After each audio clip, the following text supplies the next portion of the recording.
Minister, Stewart Lewis, and others who made their presence felt at the United Nations a few days ago, conducting business on behalf of our nation.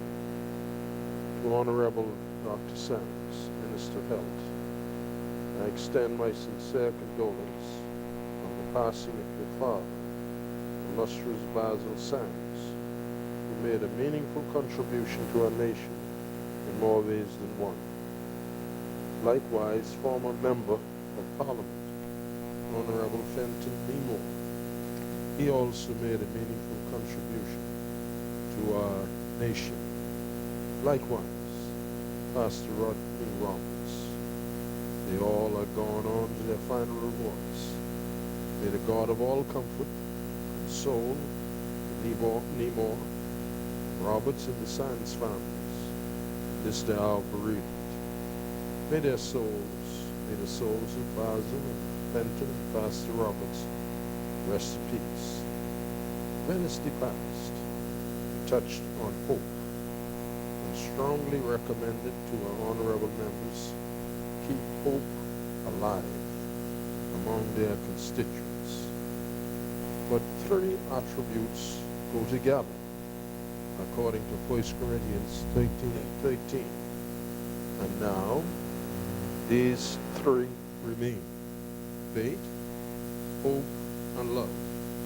But the greatest of these is love. What the Bahamas need now is love, sweet love. Love is the solution to all of our challenges in our society, in our homes, and among our neighbors. It is the second command of our Lord for us to obey in Mark 12:31. Love thy neighbor as thyself. The first being, hear, O Bahamas, Deuteronomy 6:4. The Lord our God, the Lord is one. Love the Lord your God with all your heart, and with all your soul, and with all your strength. Shall we pray? Heavenly Father, may the love of Christ abide in our individual hearts, and that the attributes of love shall be shown in a tangible way among our leaders and among our people everywhere. May our honorable members be guided by your omnipotent hand and wisdom in the conduct of their affairs today. We thank you, Lord God, for all the benefits you've given us to know your Son, Jesus Christ, our most merciful Redeemer, friend, has born for us, friend and brother, and for all the pains and results he is born for us. And we pray that following the example of your saints who have gone on before, we may see Christ more clearly, love him more dearly, and follow him more nearly, who lives and reigns with you and the Holy Spirit now and forevermore. Amen. Praying together, prayer. Jesus taught us to pray, saying, Our Father, in heaven, hallowed be thy name, thy kingdom come. Thy will be done on earth as it is in heaven. Give us this day our daily bread, and forgive us our trespasses. Forgive those who trespass against us. Lead us not into temptation, but deliver us from evil. Thine is the kingdom, and the glory. Amen.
Good morning, honorable members and visitors in the gallery.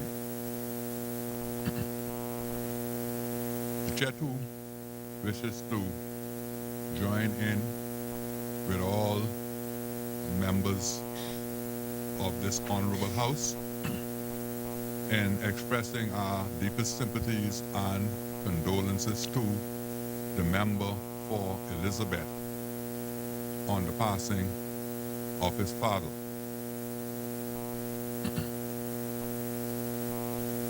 Also, as it relates to a former member of the Honorable House of Assembly, Mr. Fenton Nemore,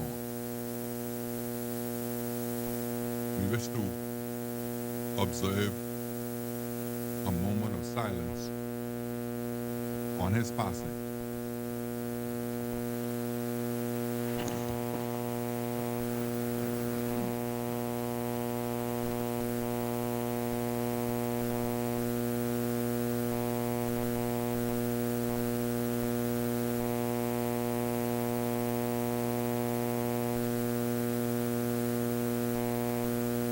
Thank you, honorable members.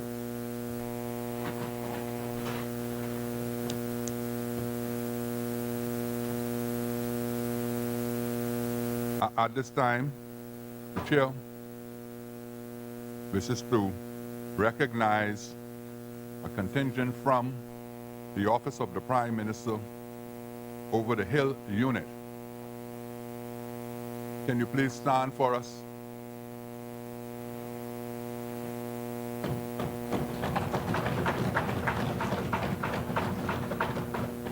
Thank you very much.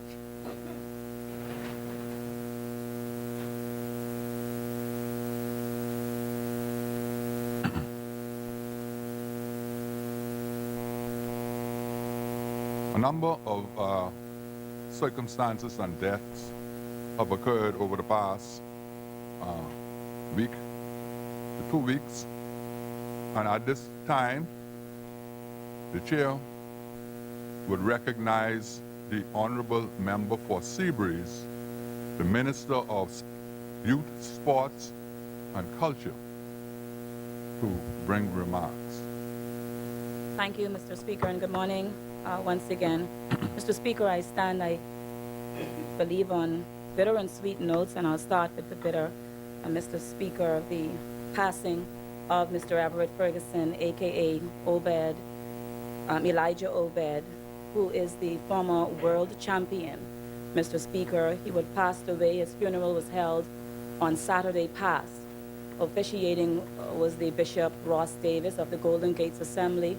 And Mr. Speaker, as I indicated to them, we have lost a giant of a man in terms of what he did for this country and putting us on the map.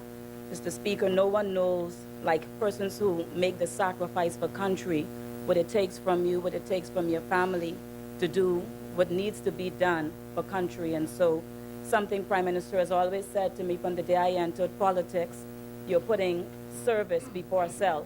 And so that is what Mr. Everett Ferguson would have done for this country in attaining what he has attained. And so we do honor him. Mr. Speaker, and we do honor his memories. And as a country, we recognize the work that he did, particularly the sporting community who continues to mourn. And so condolences, I say, to his family, Mr. Speaker, his children and his siblings that remain behind. I tell them to do their part because he would have done his part. Mr. Speaker, it would also be remiss of me not to extend, while I'm on my feet, condolences openly to my colleague at my left, Minister Dwayne Sands, on the passing of his father, Mr. Basil Sand, who I also understand would have made great contributions to this country. And it's evident, Mr. Speaker, in the life of his children that I have become to know over the years. His sister was a former judge, and his brother, and Mr. Speaker, and so he has produced excellent fruits. And so he has done his part, and as I would have did the family of Elijah Obed, I would say to my brother, be strong and do your part, because your father has certainly done his in his excellent upbringing of his children.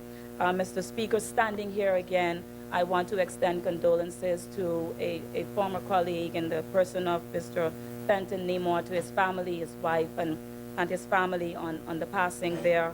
Mr. Speaker, he was a man of candid. He was a candid man, and a man who I believe spoke his mind and was true to what he believed.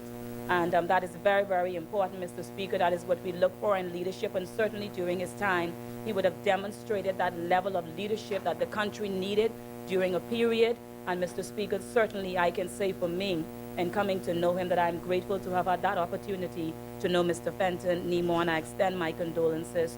Finally, on that bitter note, Mr. Speaker, Bishop Rodney Roberts, Mr. Speaker, it came as a great shock to me. He was my personal friend, and a friend in need and a friend indeed. And he is another candid individual, but Mr. Speaker, I fully believe and stand persuaded at all times whenever he spoke, it was for the greater good and for the good that he thought for the people and for his community, and certainly for the work of the Lord. And so I want to extend to his wife, Pastor Curleen Roberts, the entire Five Porches ministry, and his entire family, his 3 children, his young daughter who is off to school in Canada, that entire family, I want to extend my condolences. I do know that the Lord have them in his hands. He's done a great work, and I believe that he has gone on to receive his great reward. I said to them at Elijah Obed's funeral, and I think it is fitting to also say with respect to Fenton Nemore, and also with respect to Mr. Basil Sands, and finally Bishop Rodney Roberts, they fought a good fight. They've kept the faith. They've finished their cause. Later for them, according to the Lord, is the crown of righteousness, whom only the Lord, the righteous judge, shall give unto them. And while we here may mourn, not only them, but to all of us who love is appearing. And so I do extend my condolences. On the sweet note, Mr. Speaker, I would like to congratulate, Mr. Speaker, I got information with regard to our trailblazer, another trailblazer, Ms. Shanae Miller Ibu. Shanae blazed yet another milestone for this country, again speaking about service above self, and the sacrifice people make on their bodies and otherwise just to make this country look good and to do what they feel called to have done. But in her career, she won the IAAF Diamond League event in Monaco last Friday, and in so doing, she has set the following records, Mr. Speaker, and we're so proud of her to continue to be a trailblazer. She received the world leading time Diamond League record, Mr. Speaker.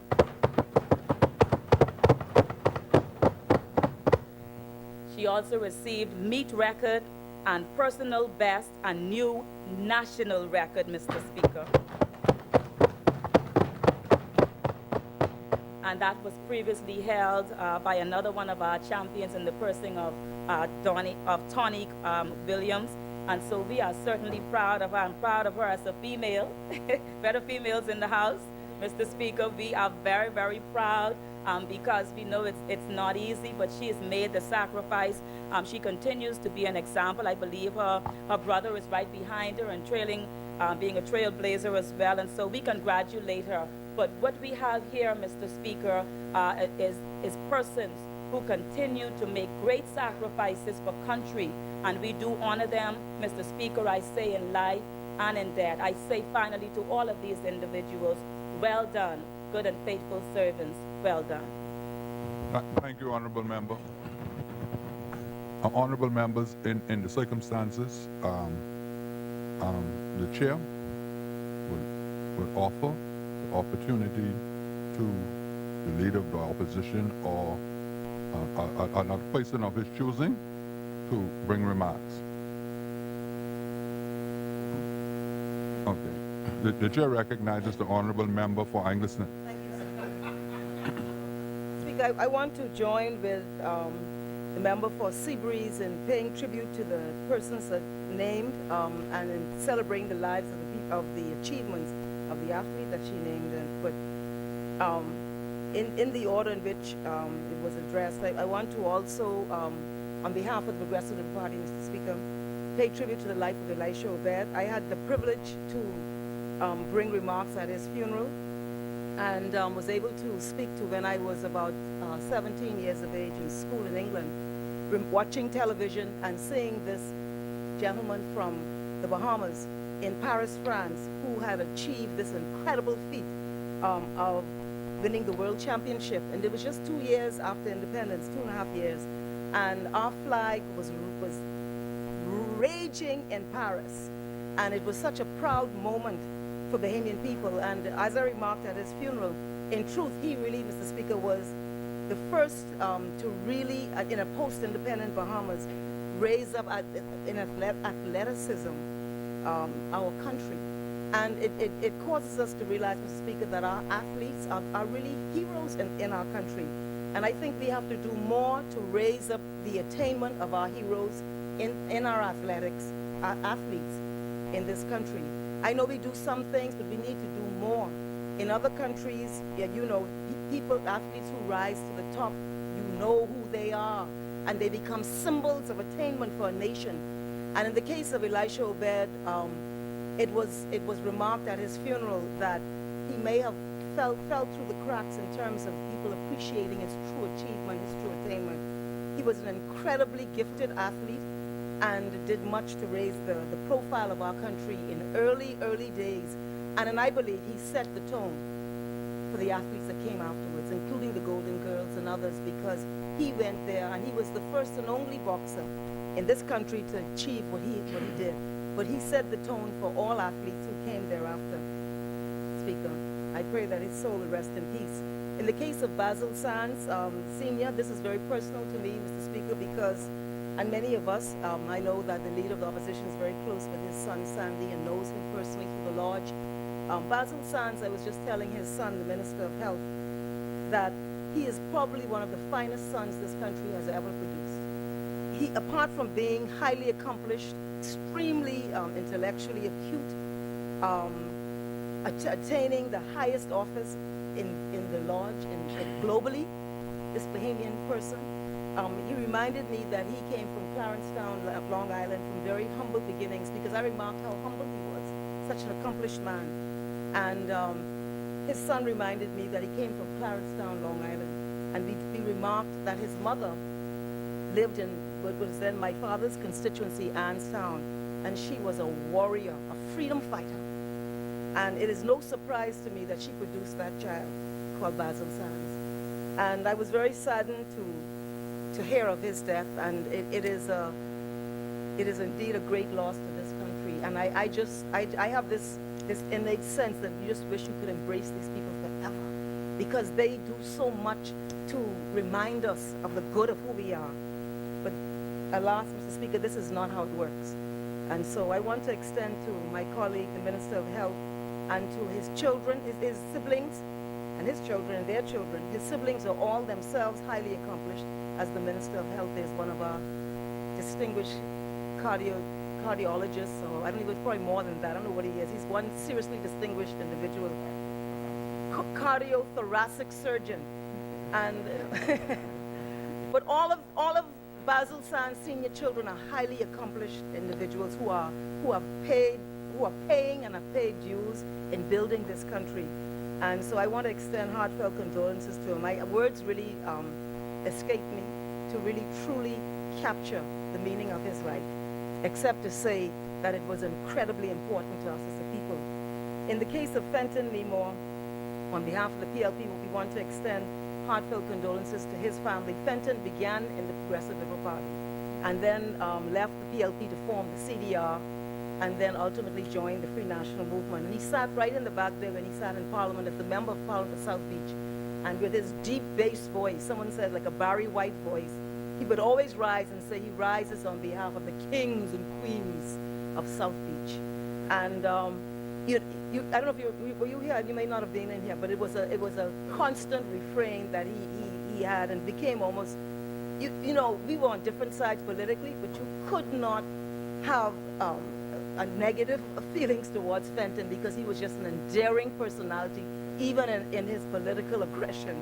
And we all remember recently he passed a voice note around when it was rumored that he had lost his battle with cancer.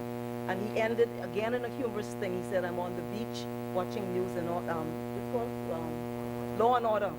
And that was a reminder of the speech he gave on the privatization of BTC. And he was making the argument for privatization. He said that that is what he was seeking to attain, being able to watch Law and Order on his phone. And to integrate humor in that way, in the midst of all of that confusion and in the midst of his incredible struggle for life, it says much about his approach to life. The Member of Parliament for Exuma, I know, will speak more about it because he knew him well. They're both Exumians. And when he became the candidate for Exuma, it meant a lot to him. And in this voice note, he speaks to Exuma, not to South Beach. I'm sure he loves South Beach, but he spoke to Exuma. So I think that meant a lot. So I want to extend condolences. We've lost a brother in the political effort and struggle, and we hope that his children and his wife and his extended family, his mother, that they're able to move beyond this point with strength and courage, because I know they were in the battle with him, and it must have been prolonged and very difficult. Bishop Rodney Roberts, the member for St. Barnabas, is here, but I previously represented the area that included his church congregation, and this was shocking news for me last night. Bishop Roberts, I knew from the time he worked in the Supreme Court Registry in the legal field. He always distinguished himself. He had a unique personality. He was highly intelligent, extremely helpful, knew his work, and then he made a serious paradigm shift. He went into the church, and I went to when he broke ground, and that was just a tent. And then he built that beautiful edifice. A lot of people didn't believe he could do it. He attracted some serious members of his church who were faithful and helped build that church. And it really spoke volumes about the life of Bishop Roberts. But I can tell you that he was a very unique personality. He was humorous, he was intelligent, he was plain speaking. He was, what you saw is what you got. And I know that some members, in his last service, I think, or one of his last services, the member for Carolina Rumkey in San Salvador and the member for Golden Isles were present, and he spoke directly to their lives. And so it'll be interesting to see what they will say. But this is truly an incredible loss to our cultural, religious life as a people. On the issue of Shawnee Miller is, I want to also congratulate her. She never fails to just wow the Bahamian people, because it's one attainment after the other, after the other, after the other, after the other, after the other. She is the most incredible athlete I think this country has seen in a very, very long time. And she was at the Diamond League, and she broke the national record. She broke the league record, that meet record. And I don't know what Shawnee is capable of. It just seems boundless. But I don't want us to get used to her achievement, because we run the risk. We say, boy, she do that again, eh?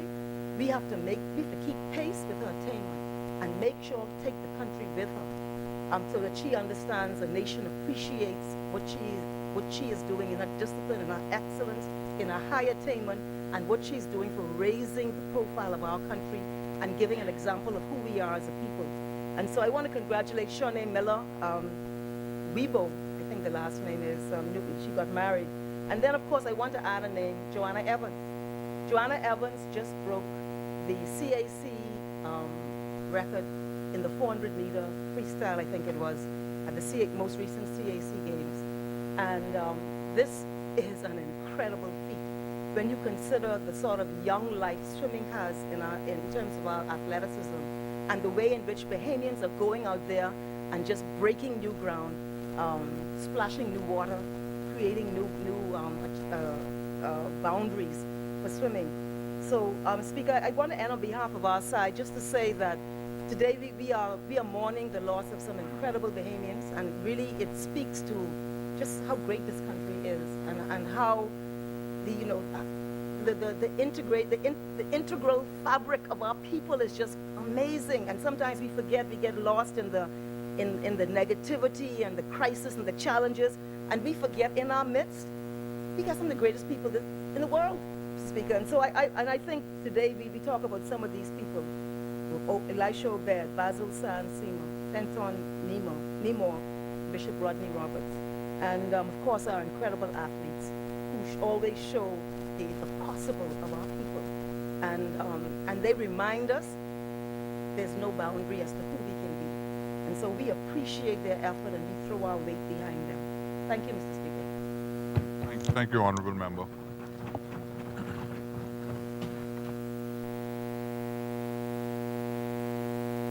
Just before we proceed with the remaining order of business, I wish to inform the House that I am in possession of a number of audit reports from the Office of the Auditor General that I intend to table at this time. The first being the audit report on the expenditure account of the Ministry of Transport, Port Department, Grand Bahama for the year ended the 30th of June 2016. The second report is the audit report on the revenue account of the Central Government of West Grand Bahama for the year ended the 30th of June 2016. And the final report is the audit report on the local government expenditure accounts, West Grand Bahama, for the year ended the 30th of June 2016. Mr. Clark.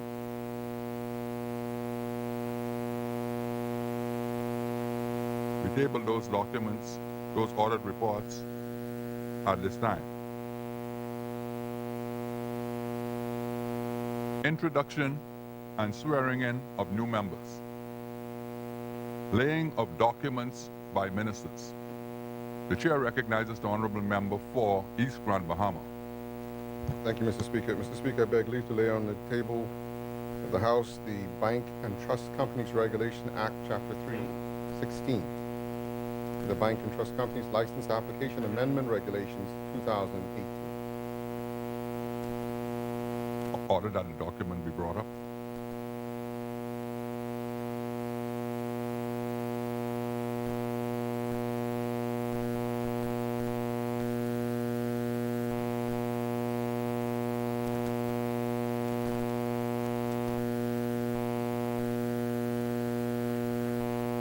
Order that the document do lie on the table.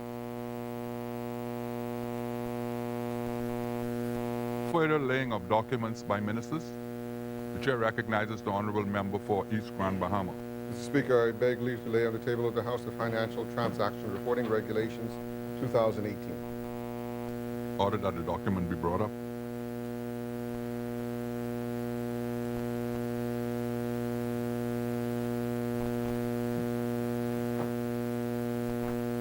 Order that the document do lie on the table. Further laying of documents by ministers. Chair recognizes the honorable member for East Grand Bahama. Mr. Speaker, I beg leave to lay on the table of the House the Financial Transaction Reporting Wire Transfers Regulation 2018. Order that the document be brought up.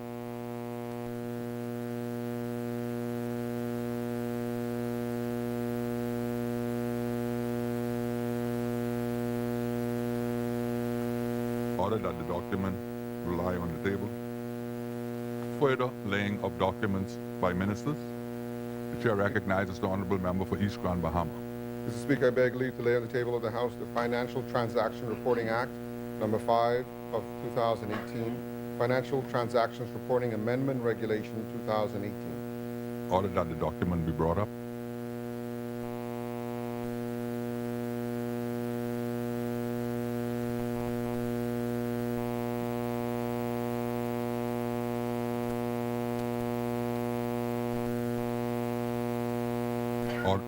Order that the document do lie on the table. Further laying of documents by ministers. Chair recognizes again the honorable member for East Grand Bahama. Mr. Speaker, I beg leave to lay on the table of the House the Insurance General Amendment Regulations 2018. Order that the document be brought up.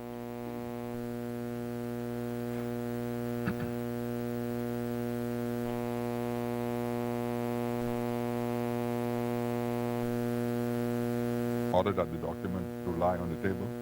Further laying of documents by ministers. The chair recognizes the member for East Grand Bahama. Mr. Speaker, I beg leave to lay on the table of the House the Financial Transactions Reporting Regulations 2018, appointed day notice 2018. Order that the document be brought up.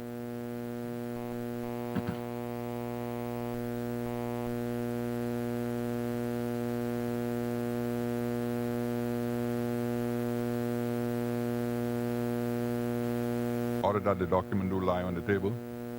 Further laying of documents by ministers. The chair recognizes the honorable member for East Grand Bahama.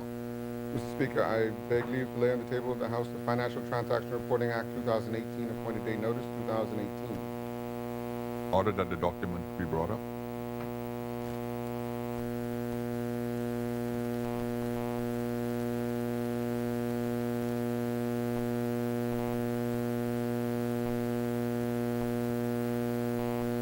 Order that the document do lie on the table.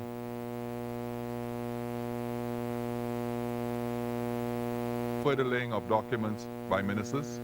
The chair recognizes the honorable member for East Grand Bahama. Mr. Speaker, I beg leave to lay on the table of the House the Bahamas Registered Stock Act, Chapters 362, the Bahamas Registered Stock Directions 2018, Bahamas Registered Stock Number 2, 2021, 2023, 2025, 2028, and 2038. Order that the document be brought up.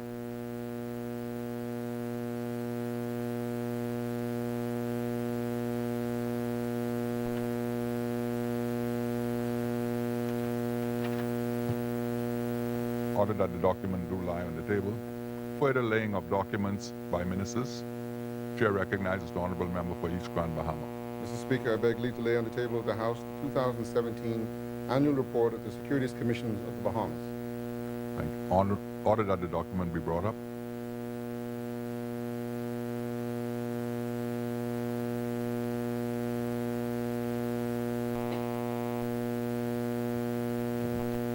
Order that the document do lie on the table. Further laying of documents by ministers. The chair recognizes the honorable member for East Grand Bahama. Mr. Speaker, I beg leave to lay on the table of the House the Commonwealth of the Bahamas financial statements detailed by line items for the year ended 30th June 2014. Order that the document be brought up.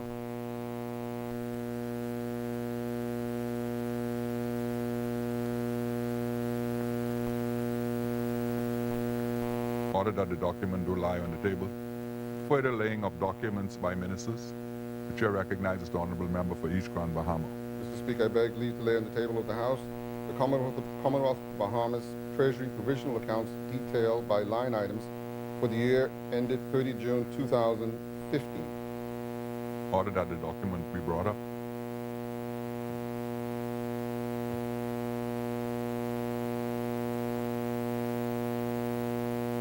Order that the document do lie on the table. Further laying of documents by ministers. The chair recognizes the honorable member for East Grand Bahama. Mr. Speaker, I beg leave to lay on the table of the House the Government of the Commonwealth of the Bahamas financial statements for the year ended 30 June 2015. Order that the document be brought up.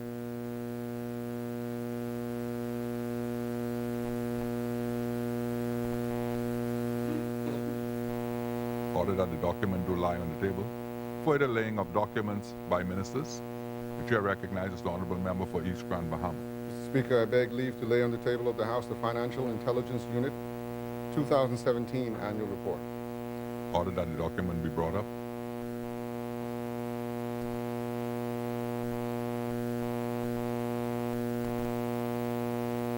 Order that the document do lie on the table. Further laying of documents by ministers. The chair recognizes the honorable member for Bamboo Town. Mr. Speaker, I beg leave to lay on the table of the House a copy of the following: the Price Control General Amendment Number 3 Regulations 2018. Order that the document be brought up.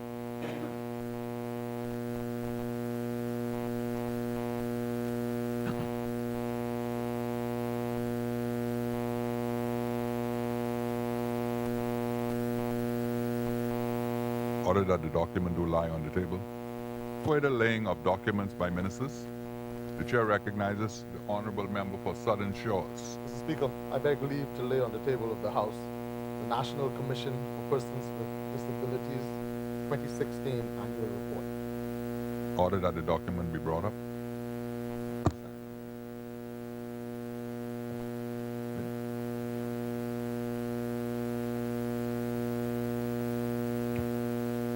Order that the document do lie on the table. Further laying of documents by ministers. There are none, Mr. Speaker. Statements and communications by ministers. The None, chair Mr. recognizes Speaker. none. Thank you, honorable member for Bamboo Town. Communications by the clerk. Messages from the Governor General. Messages from the Senate. Motions for leave of absence, leave to resign seat, and new writs. Presentation of petitions. Presentations of reports of committees. Adoption of reports of committees. First reading of bills. Second reading and committal of bills. The chair recognizes the honorable member for Kalani.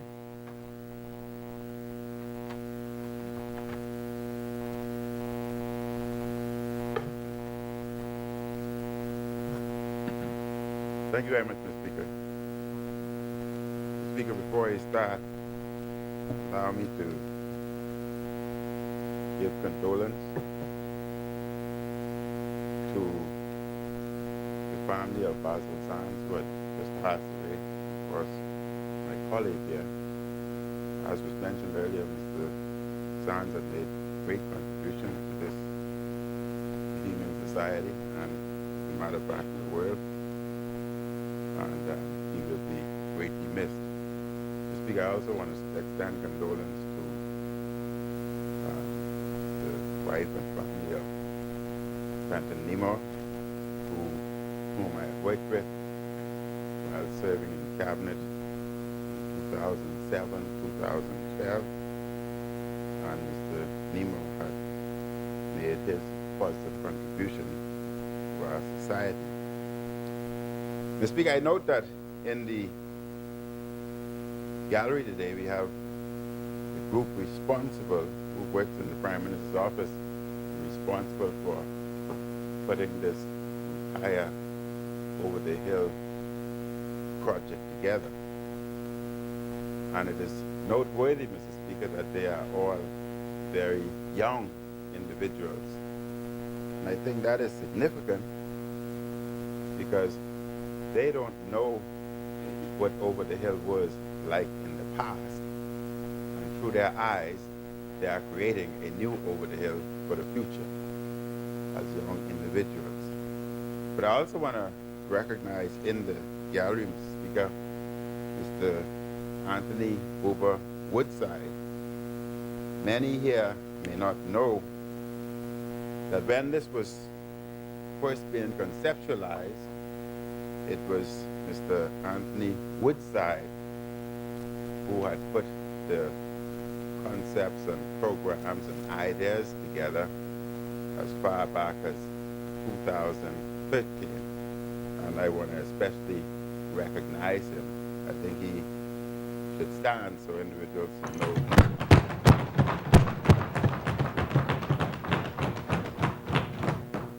Madam Speaker, it's interesting, when I came in this morning, I said to the member of Angliston that I'm going to lead the debate. I may have just spoken at the end.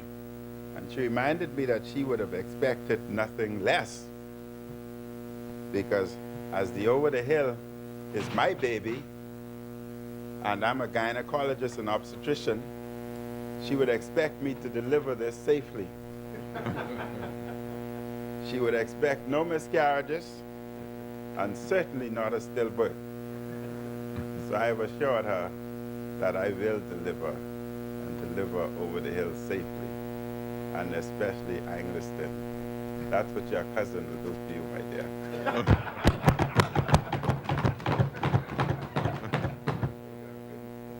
Mr. Speaker, it is my honor on behalf of the wonderful people of Kalani to contribute to the debate on the Economic Empowerment Zone Bill 2018.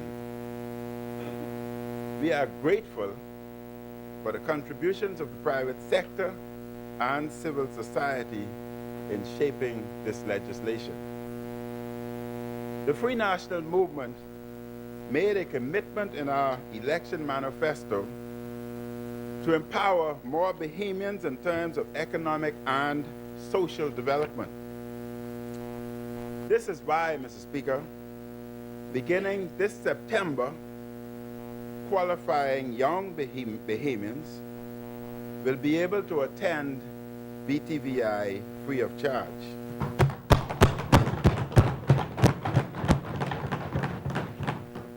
And beginning next September, qualifying Bahamians will be able to attend the University of Bahamas tuition free again, Mr. Speaker.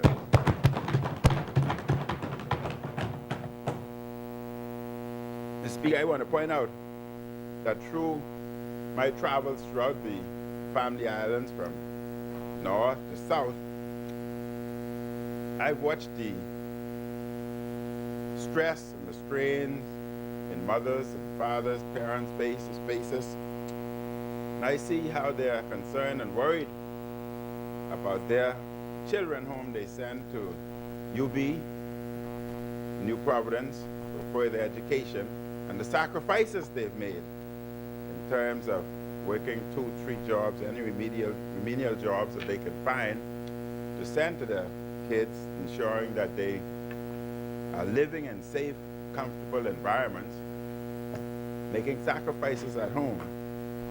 And after watching the stress and strain that they're experiencing, Mr. Speaker, in addition to providing free education for UB in September of next year, we've also made a commitment that all students coming from the Family Island attending UB will be given $500 allowance every month to assist with their accommodation.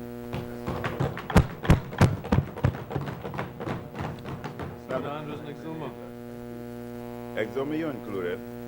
I don't know if Grand Bahama is considered a family island. I'm still sometimes a family island.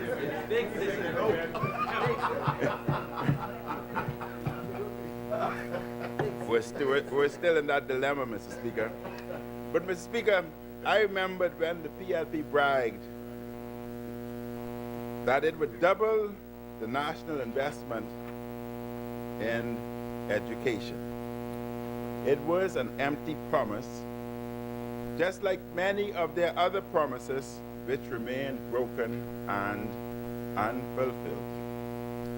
But let me remind the House that the leader of the opposition served in that former government, which failed to meet the PLP's promises to significantly help more young people to attend UB free of charge. It is the FNM, Mr. Speaker, that is today leading a revolution in education and training. Yet, the PLP calls itself progressive.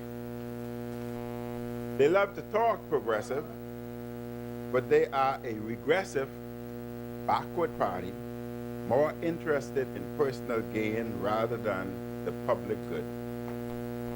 And Mr. Speaker, when I addressed the 36th Annual Convention of Calvary Deliverance Church this past Sunday, I noted that while talent and gifts are broadly distributed among any population, opportunity is not as broadly or evenly distributed. The Economic Empowerment Zone Bill is a part of our opportunity agenda, which will empower scores of Bahamians to lead more productive and prosperous lives.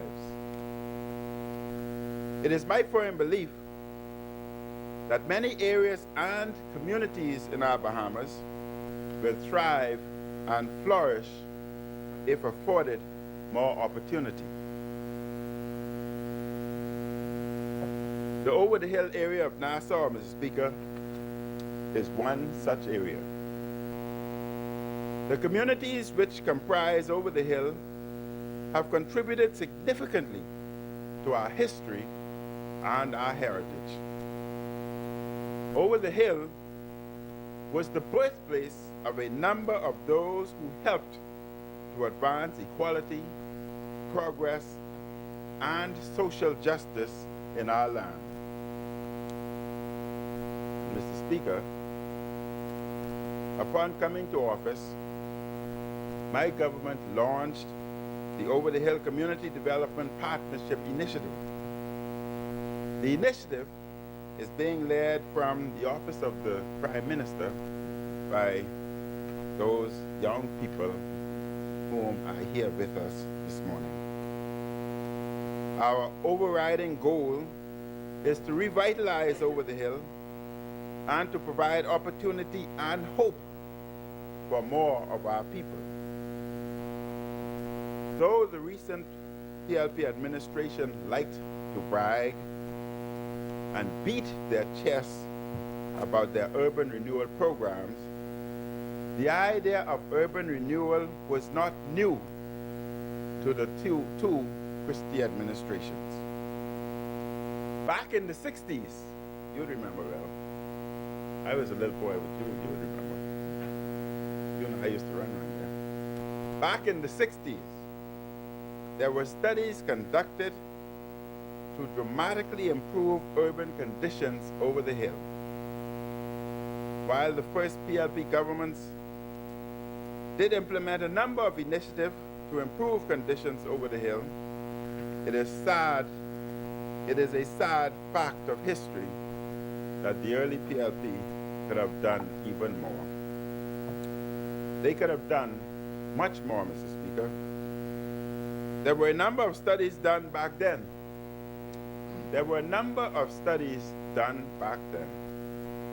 Including one by Columbia University to transform Over the Hill in terms of desperately needed infrastructure that could have improved the lives of thousands of Bahamians. However, sadly, those first PLP administrations failed to implement many of the plans to transform Over the Hill. Over the decades, the PLP largely abandoned Over the Hill. Let me repeat, they abandoned. You abandoned us. You left us. I remember as a little boy when y'all came around with the grits, you know, trying to get my mother's boat. I remember that very well. Yeah, you gave us grits and lard. You remember them big white lard? I remember well. I know. I knew who was giving it.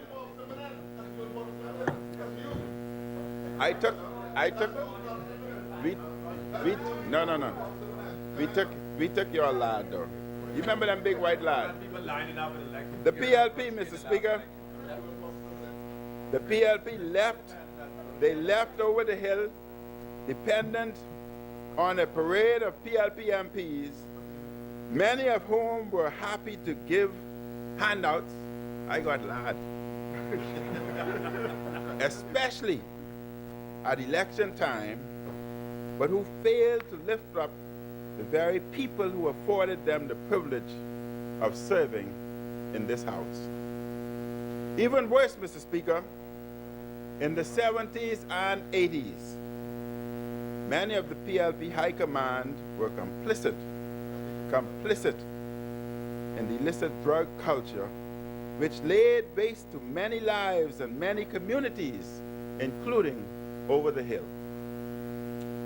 The 1984 report of the Commission of Inquiry into Drug Trafficking in the Bahamas is a sad indictment of that era and names a number of individuals involved during those dark days. It was a violent and destructive era, when many in power turned a blind eye to or were complicit in a drug culture that ruined countless lives and families. Over the Hill, Mr. Speaker, is still paying the price for the PLP's neglect and abandonment during those years. Over the Hill and the entire country is still paying the price for the scourge of drugs and violence of the 70s and 80s. Mr. Speaker, while the two recent PLP governments did implement some urban renewal programming, they mostly tinkered at the margins. But let me say, the FNM is distinctly different. We are different. The first three FNM governments implemented a number of progressive strategies to improve infrastructure and conditions over the Hill. Under this FNM administration, we are moving beyond urban renewal to urban redevelopment and transformation. Last week in New York, I made a presentation at the United Nations High-Level Political Forum on sustainable development on the Over the Hill Community Development Partnership Initiative. And during my presentation, I outlined some of my government's plans for the redevelopment of the Over the Hill. I also met with the United Nations Secretary General, His Excellency Antonio Guterres, and the head of the UN Economic Commission on Latin America and the Caribbean and the Small Island Development States Office. And during our meetings, I discussed our initiative and sought to obtain assistance for its implementation. The discussions, Mr. Speaker, were productive and should prove beneficial. Mr. Speaker, the Over the Hill Community Development Partnership Initiative is built around 6 key pillars. 1, social empowerment and the preservation of Bahamian heritage. Rejuvenation, smart technology, green technology, youth and elderly empowerment, and finally, economic empowerment. My government is making progress on the initiatives. Members would recall that as part of the initiative, the Southern Recreation Grounds, a site of tremendous historic significance, will be transformed. And Mr. Speaker,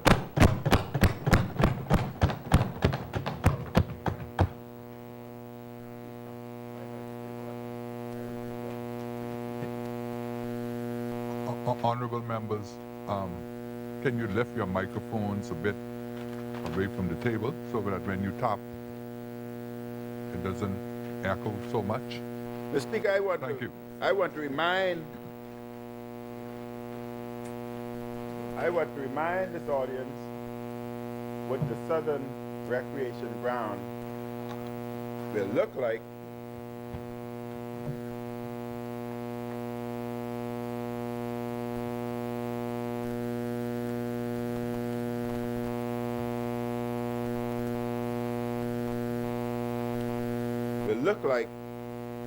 upon completion. And as I stand here, Mr. Speaker, I am excited to say that just yesterday, the 24th of July, the tender closed on bids for the Southern Recreation Grounds.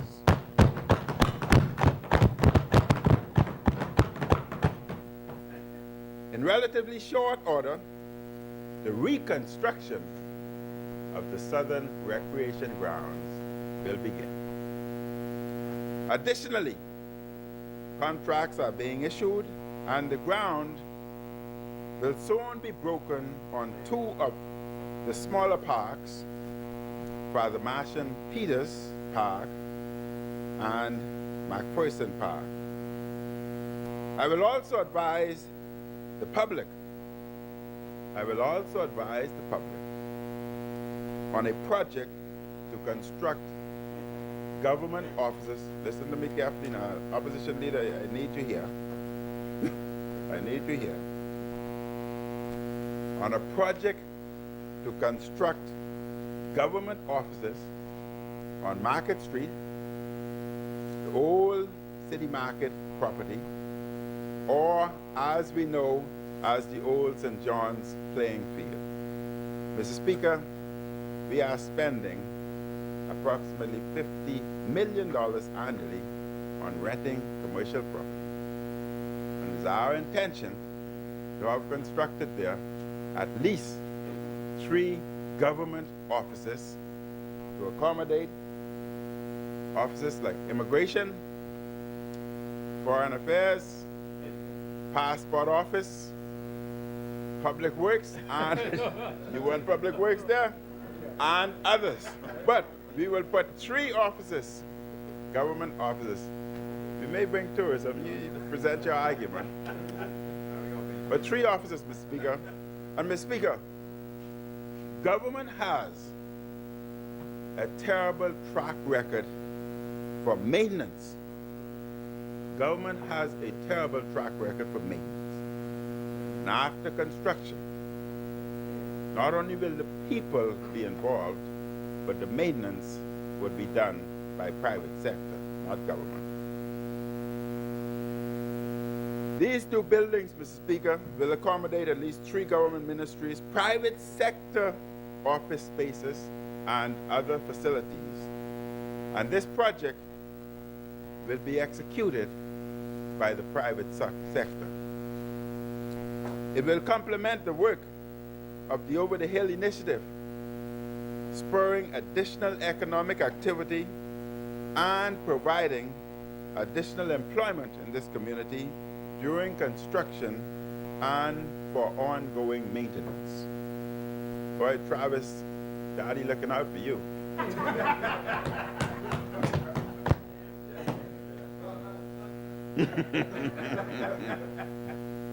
Mr. Speaker, in time we hope to build a native food market over the hill.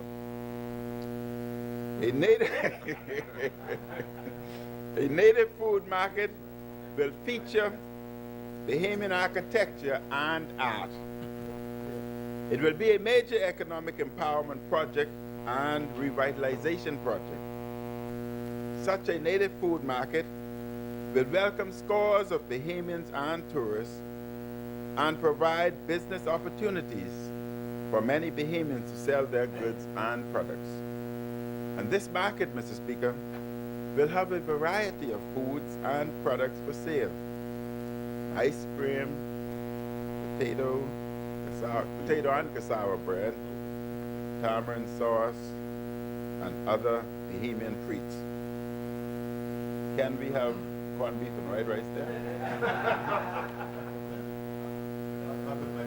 Oh. I can die anyhow, but at least let me be happy. Mr. Speaker, you got the can there too?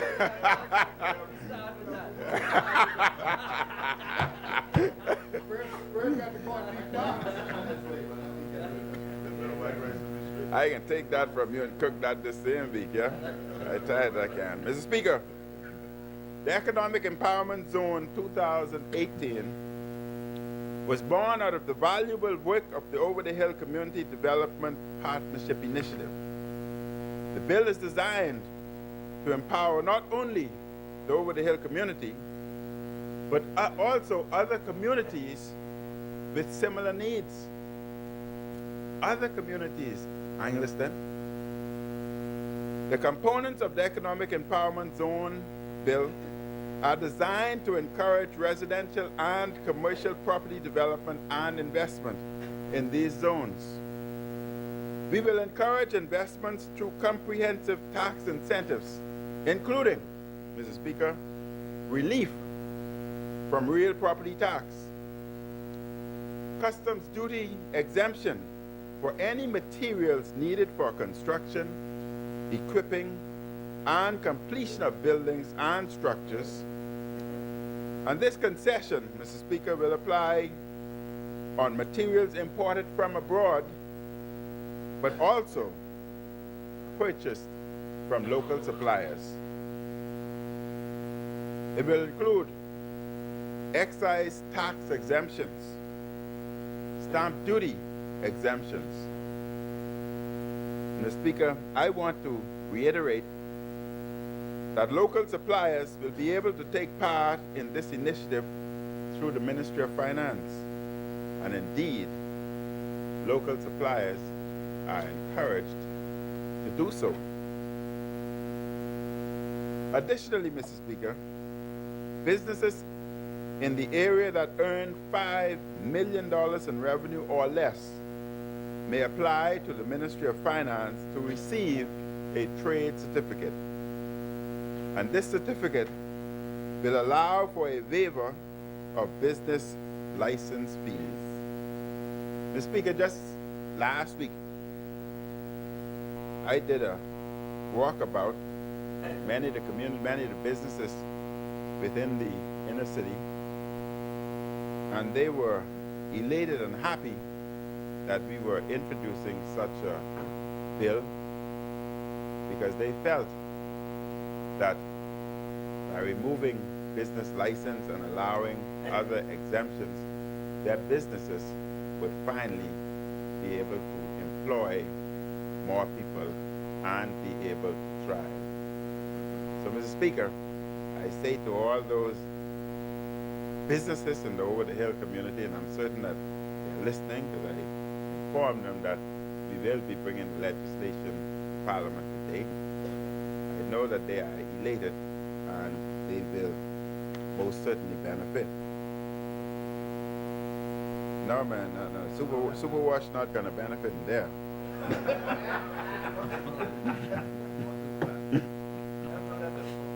It will also allow businesses that may require, Mr. Speaker, this is important.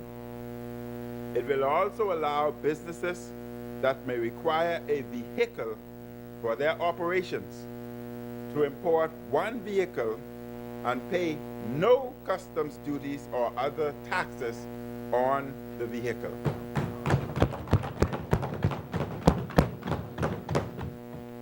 Upon application, requirements such as the clear marking of the vehicle and any other conditions will be outlined. But let me be clear, Mr. Speaker. If there is a change in the purpose or the use of the vehicle, or if the vehicle is sold, all taxes related to the importation of that vehicle will be due to the government. The concessions under the bill will not extend to establishments that sell alcohol, where this is the primary activity, or to gaming. Mr. Speaker, the Economic Empowerment Zone will allow the minister responsible to declare by order a specific area as an empowerment zone. The designation of a zone as an empowerment zone will be for areas where there are high levels of poverty, unemployment, or crime. And Mr. Speaker, that poverty is essential here, because at the UN meeting,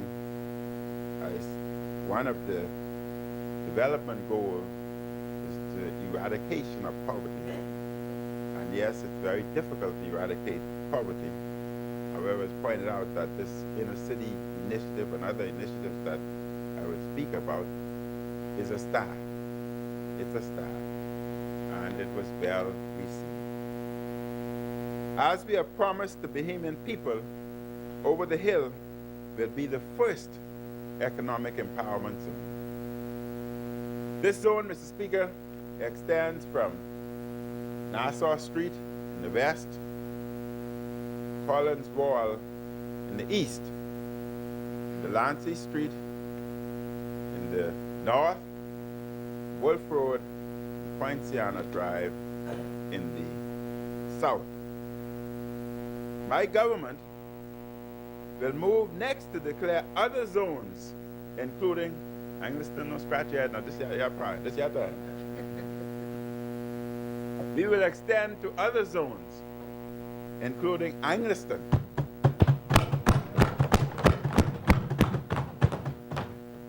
St. Barnabas, Rock Crusher, Camp Road, Fox Hill, Gambia, and certain sectors of Port Charlotte. Mr. Speaker, each order shall last for 5 years and will be renewable for a minimum of 3 terms. Businesses in an economic empowerment zone are expected to benefit from the preferential treatment and to get on their feet and grow stronger.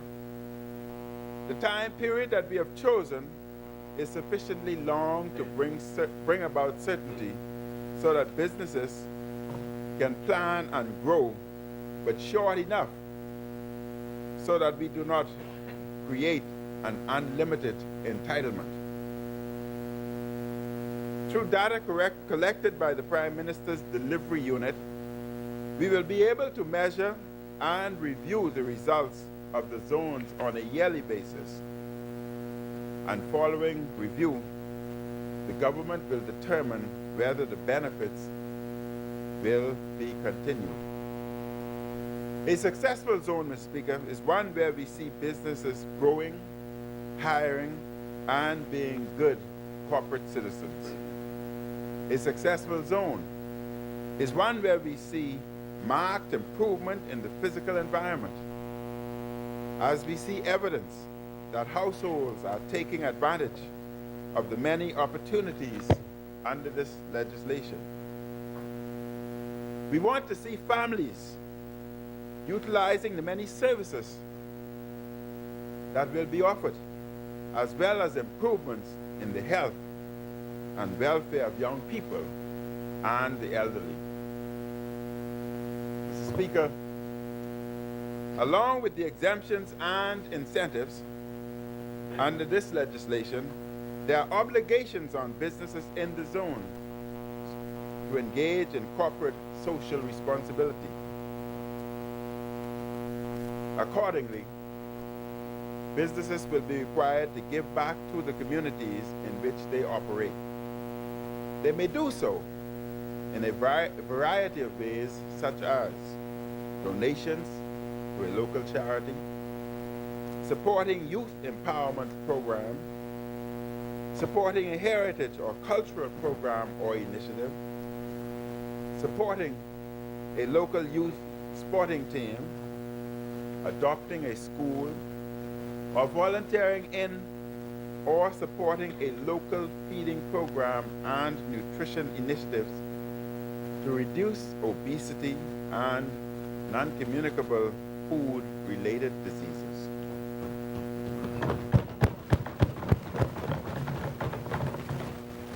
We are grateful, Mr. Speaker, to the many businesses that have already indicated an interest in participating in such projects. Mr. Speaker, addressing corruption is central to my government's program of good governance. There are serious penalties for those who are found to be in contravention of the terms of the trade certificate or who make false statements under the provisions of this legislation. The penalties range from revoking the trade certificate to a fine of up to twice the value of the concessions offered and or imprisonment. In addition, the penalties outlined in the bill, the courts may also impose additional penalties such as confiscation of the goods. Mr. Speaker, during my contribution to the recent budget debate, I noted that a critical part of the economic empowerment concerns the creative and cultural economy. The creative and cultural economy. Toward this end, we will create economic opportunities for investment in cultural assets, including over the hill. There are a number of historic landmarks which should be preserved and heritage sites which we will enhance with better infrastructure, signage, and security for Bahamians and visitors. We plan to strengthen our register of historic buildings with the addition of specific over-the-hill sites and properties.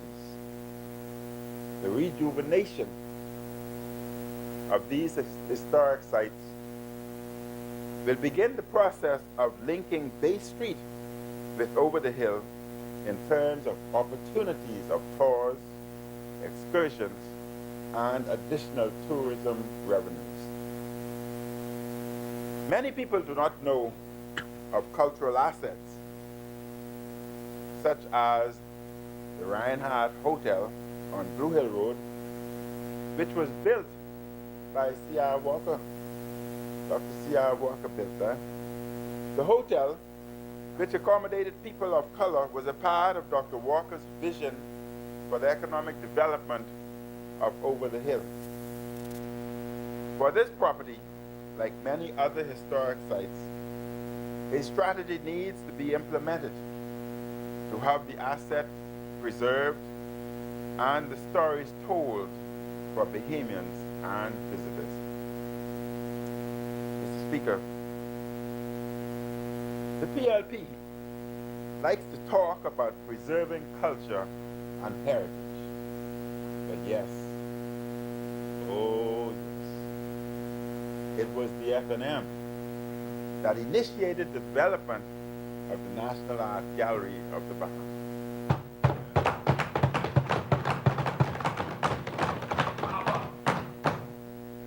Oh yes, they send you wrong text information, all this and that. Don't take that. Yes, Mr. Speaker, it was the F&M that established National Center for the Performing Arts. And it is this F&M government that launched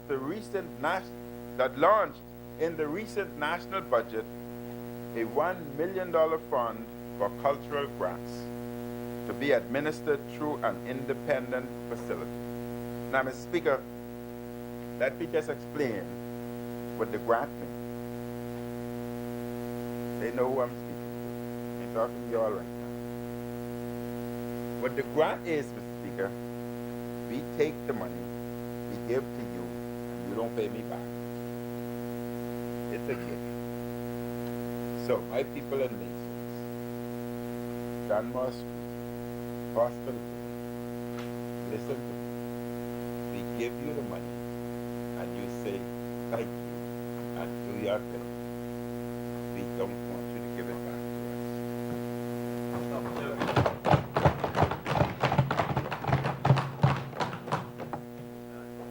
You see, I can't use them big words like y'all lost me. I go to basic, 1 and 1 is 2, A, B, C, D.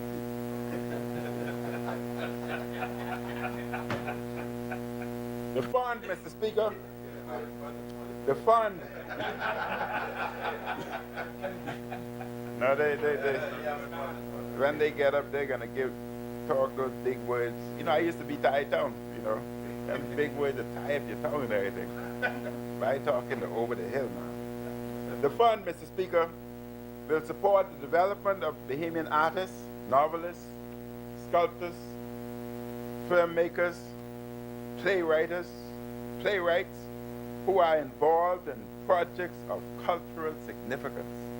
Fort Charlotte, I know you're a happy man today. Although the government will seed the fund, Mr. Speaker, the fund will be open to donations from any and all private donors.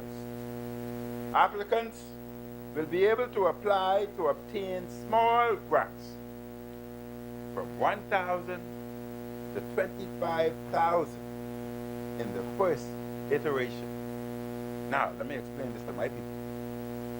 What I'm saying to you, George, in Hospital Lane, what I saying to you, Peter, in Masons, and Beverly, Rupert Dane Lane, we gonna give you $1,000 to $25,000 as a gift, and you don't pay us back, and you just do your thing.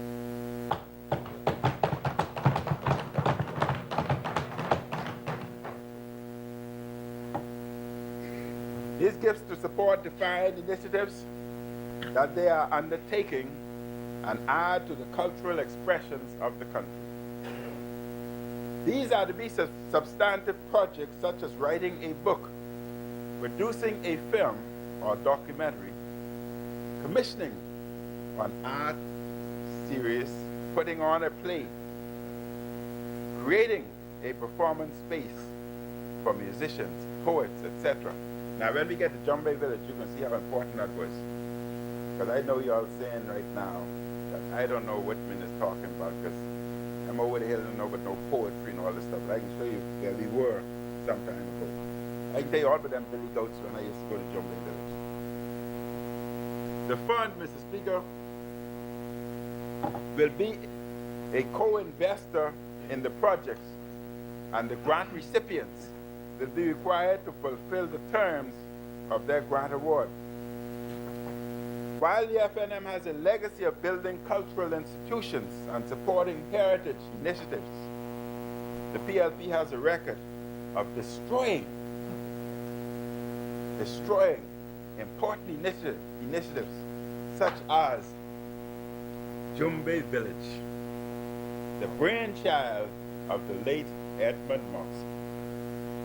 When Edmund Moxie, who once sat in this house, passed away in 2014, a letter writer observed in the Tribune on the 4th of August of that year.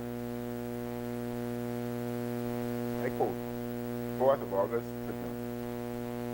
Just imagine if Jumbay Village had been allowed to survive and develop over the last 3 decades.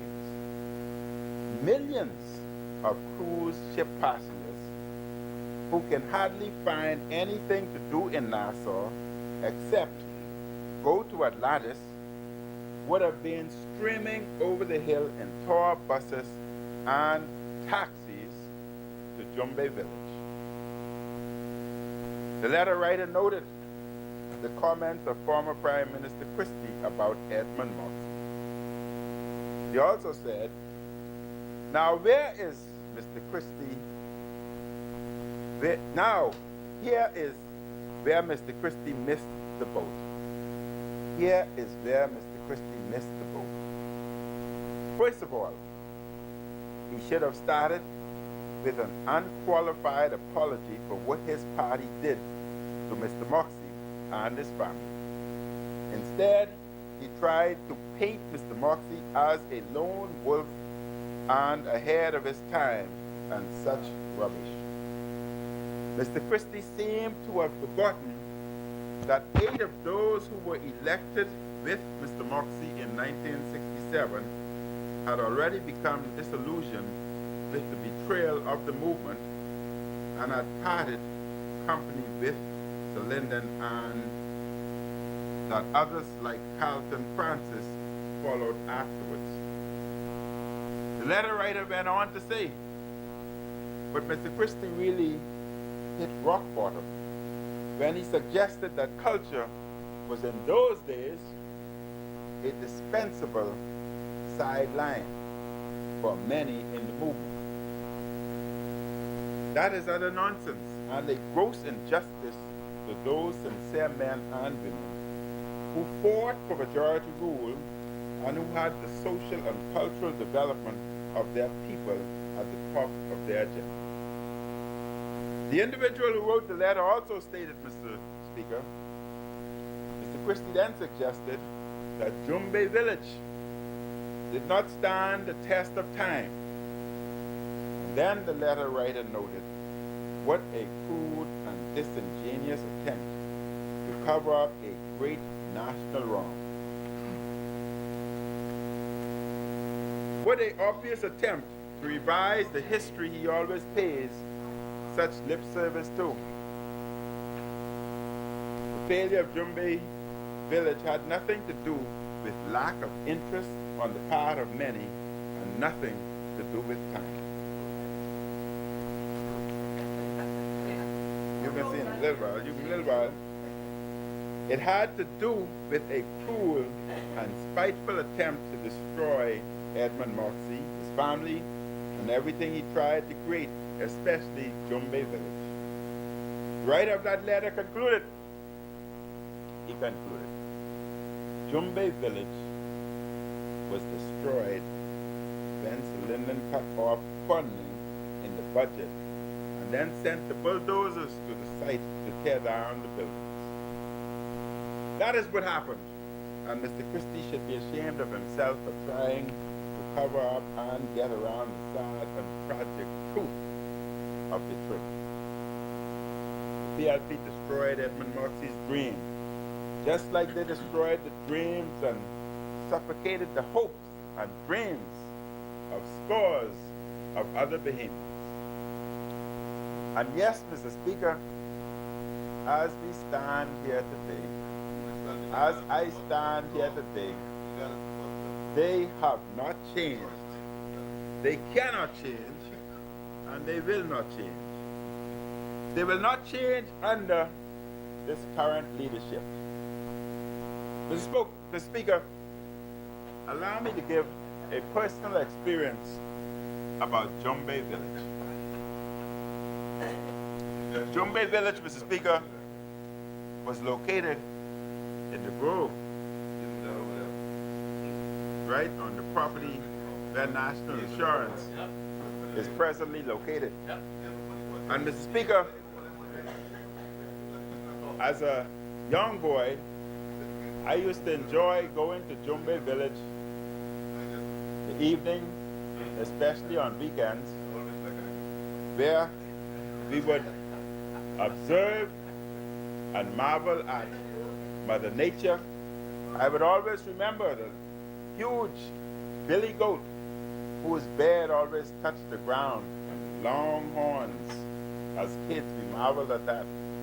We enjoyed the chicken coops and pens where we were given the corn to feed the chickens. And Mr. Speaker, we enjoyed the outhuts, reminding us of slavery, and we enjoyed the outdoor ovens where bread was baked, demonstrating to us what our culture was. But most importantly, Mr. Speaker, we enjoyed going there as youngsters, being told stories by elderly who would have reminded us of the past and tell and inform us about folklore stories. Mr. Speaker, those were the days. And we also enjoyed the dance, the folklore dance and other dance exhibitions that were put on there in the grove. But Mr. Speaker, can you imagine?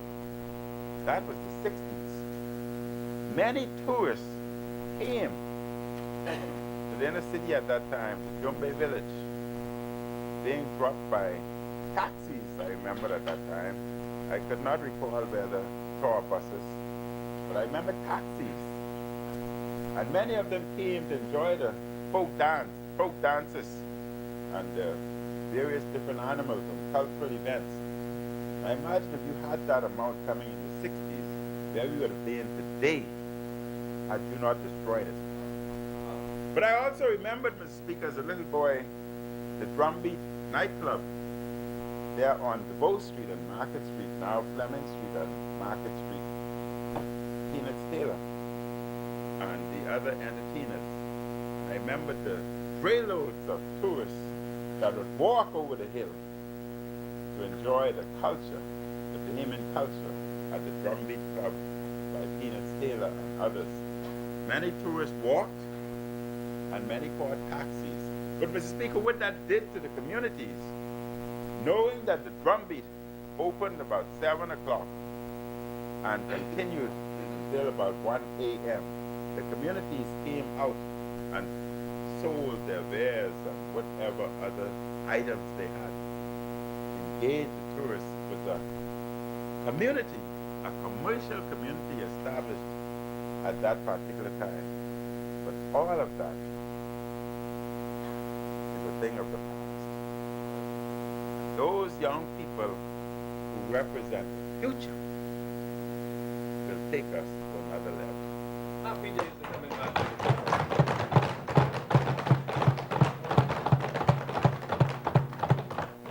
Mr. Speaker, the Over the Hill Community Development Partnership Initiative will advance the cultural and social development of our people, something to which the PLP mostly plays lip service.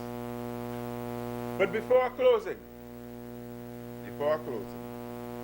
allow me to acknowledge the invaluable contributions by Dr. Nicola Boytel-Roll.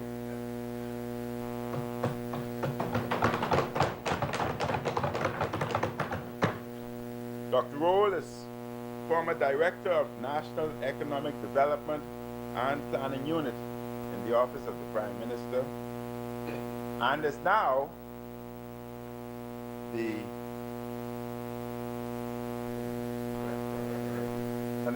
Director of National Insurance.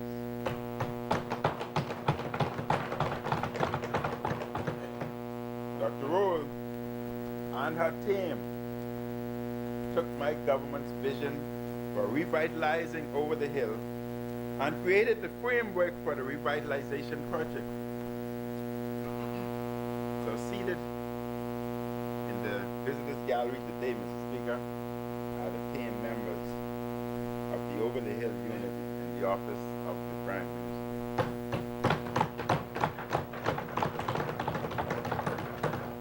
And as I stand on my feet, Mr. Speaker, while the nation and the world is watching me, I want to personally thank those young people who are instrumental in getting us this far, who are instrumental in putting together the project Over the Hill, and who will be instrumental in taking us to another level.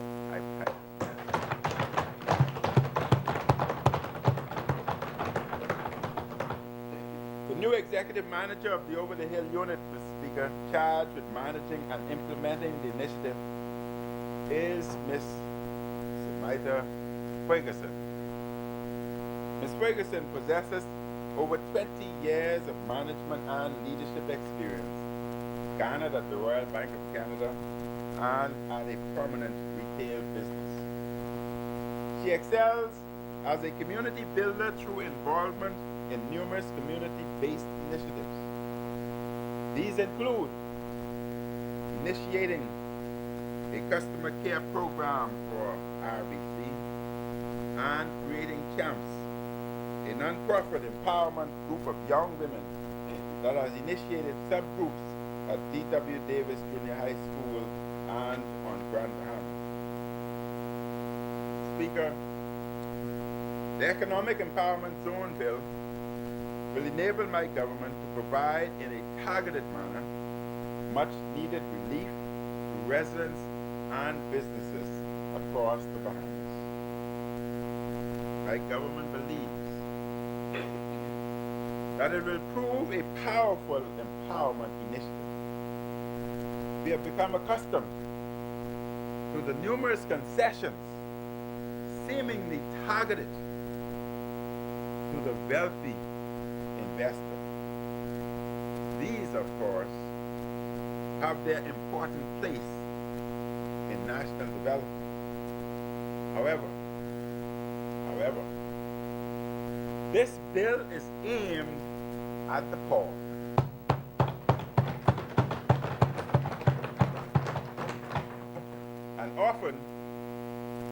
And the often forgotten and overlooked, the everyday man and woman in our society. While the side opposite like to talk about the poor, the Free National Movement has a much better progressive legacy and record of addressing the needs of poor Bahamians and of all Bahamians. Mr. Speaker, the Free National Movement is about upliftment of the poor.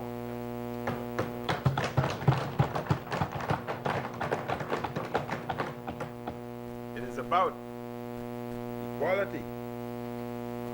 It is about ensuring our people are properly educated.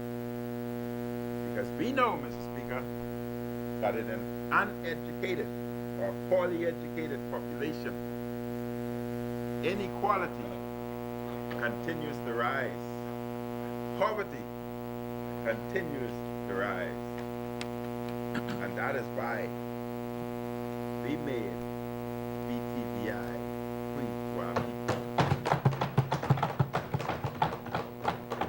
And that is why we will further educate our people and give them the opportunity to attend tertiary education free. Mr. Speaker, when you review those that attended and obtained tertiary education, the Bahamas, the entire Caribbean, the Bahamas sits at the bottom of the total. Less than 20% of our people receive tertiary education. It's also been shown that as we improve tertiary education, we attack a direct attack on poverty. We improve and increase our middle class. This F&M government, Mr. Speaker, is all about increasing our middle class and ensuring that our country is run by the people. Mr. Speaker, I commend this bill to this honorable House of Assembly. Thank you very much.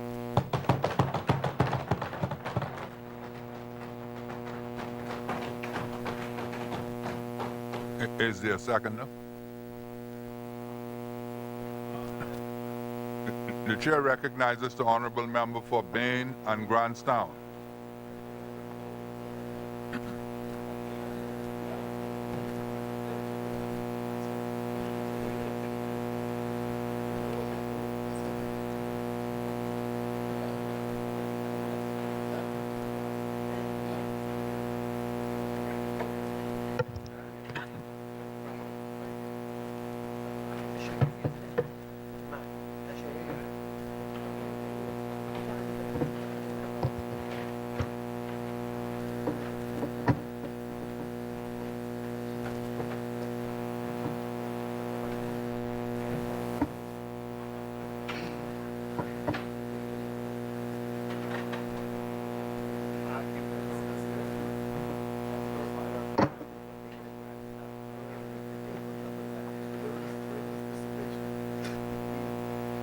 Mr. Speaker,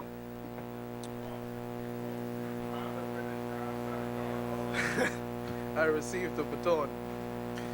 Mr. Speaker, I mount this lectern this morning because of the grace and generosity of the industrious people of Baines and Grantstown, who have afforded me the opportunity to sit in this honorable House of Assembly, to be their voice and to be their servant. I represent some of the most economically challenged Bahamians who, although do not have much of the finer things in life, they have joy. They have peace like a river. Mr. Speaker, I am reminded of a song that we all know too well, and it goes that I've got joy like a fountain, I've got peace like a river, I've got joy like a fountain in my soul. So it makes no difference what you say, I'm gonna praise him every day. I've got joy like a fountain in my soul. Mr. Speaker, today is indeed a joyous day. It is a day of profound celebration and a day of hope for the people of Baines and Grantstown, and by extension residents of our over-the-hill communities who have waited on a day like this for many, many years. And although we did not know exactly when it will come, we remain prayerful and hopeful that as we continue to work and make known our needs to a government that is truly for the people, by the people, and with the people, we will not be passed by. Today, Mr. Speaker, since the very first sitting of Parliament, the General Assembly, that took place on the 29th of September, 1729, some 289 years later, we meet on this day, the 25th of July, 2018, to commence debate on the Economic Empowerment Zone Bill 2018, which I have taken the liberty for the purpose of my presentation to coin as the People's Bill, a bill that will declare inner city communities a tax-free zone, a bill that will seek to break the chains of poverty and bondage, a bill that will seek to level the playing field for all, Mr. Speaker, a bill that says not because you were not privileged to be born in an affluent family means that your chance of achieving the great Bahamian dream is merely but a dream. Herein lies a bill, Mr. Speaker, the Economic Empowerment Bill, that is unlike any other bill ever brought to this honorable House of Assembly. Intentional in its focus on the people who need and will benefit from it, this bill, Mr. Speaker, is for the people of Baines and Grantstown, the people of St. Barnabas, the people of Centerville, and a few others who need it the most. This morning, Mr. Speaker, the people of Baines and Grantstown can say, like the founding father of the great free national movement and a national hero, the Right Excellent Sir Cecil Wallace Whitfield, when he said, "My soul is dancing." Oh, Mr. Speaker, the soul of the people of Baines and Grantstown is dancing. Economic empowerment zones exist all over the world, and all for the same reason. They are a response to high levels of unemployment and poverty, meant to stimulate growth by making it easier for people to start up businesses, stay in business, and support other businesses.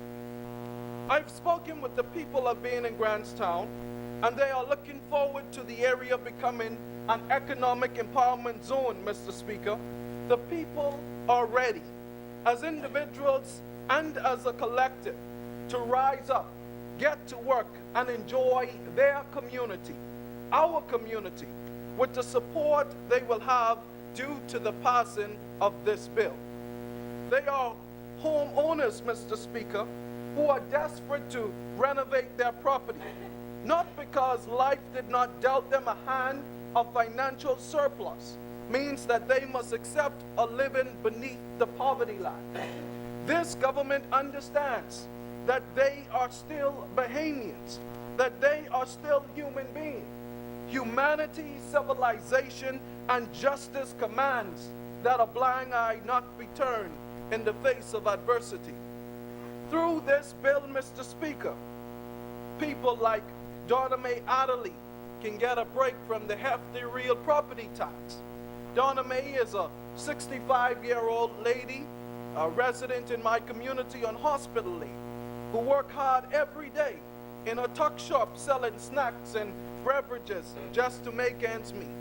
But despite her economic disposition, she pays her property tax each time, left only with enough to put food on the table and insufficient to pay the light bill and the water bill and the other necessities. This bill will benefit her. They are business owners who want to expand, to be able to offer more products and services to members of the community and employ more people. This government knows that we alone cannot turn this poverty epidemic around by ourselves. We are smart enough to acknowledge it, brave enough to tackle it, and humble enough to ask for help. And that is why this bill also seeks to allow residents and businesses and business owners to be able to bring in building materials duty-free and receive tax exemptions on equipment needed for businesses within the empowerment zone, so that they too can be a part of the equation of building and strengthening our over-the-hill communities. They are budding entrepreneurs, Mr. Speaker, with brilliant ideas. This government is saying to residents in the over-the-hill communities, through this bill, Mr. Speaker, that we do not just want to empower you to find a job, but we want to empower you to be able to create jobs. That is why under this bill, Mr. Speaker, a startup business too has a golden ticket for duty-free materials and machinery for that business operating within this economic zone. And because it is a startup business, Mr. Speaker, first time in operation, this government knows all too well the struggle that comes with merely opening a bank account or the money you have to come up with to get a business license. That is why we saw it necessary to waive business license fees via the granting of a certificate of trade. Our belief, Mr. Speaker, as a government is that everyone, no matter your skin color or where you live or who your people are or even your political affiliation, everyone deserves a fair shot. And that is why nowhere, Mr. Speaker, absolutely nowhere in this bill you would see that it says PLP or DNA need not apply. Absolutely nowhere. It is a bill of empowerment, financial freedom, justice and equality for all Bahamians that fall within the confines of this economic zone. This, Mr. Speaker, is what the people have been waiting for, what they have been asking for. What they need is a hand up. And I can say in this honorable House of Assembly that Baines and Grantstown has never looked for handouts. The people know how to work. They love to work and pride themselves on their ability to work. And because we live in a distressed community, we deserve additional support. So we are excited, Mr. Speaker, and happy even more than ever before about what is coming our way in this economic empowerment bill. Mr. Speaker, the entire country knows that being in Grantstown is a vibrant community made up of hardworking, industrious people, people of great dignity, people who want to do for themselves, people who have been overlooked for far too long, and now, finally, Mr. Speaker, are being seen, heard, and are being given the opportunity to bring their struggle to a resounding end. We all know that anyone can succeed in the right environment, and this bill is a part of our effort to create the optimal environment in Bain and Grantstown, along with the other over-the-hill communities, to thrive. There's a significant focus on stimulating business and job creation, but in its drafting, Mr. Speaker, we did not neglect the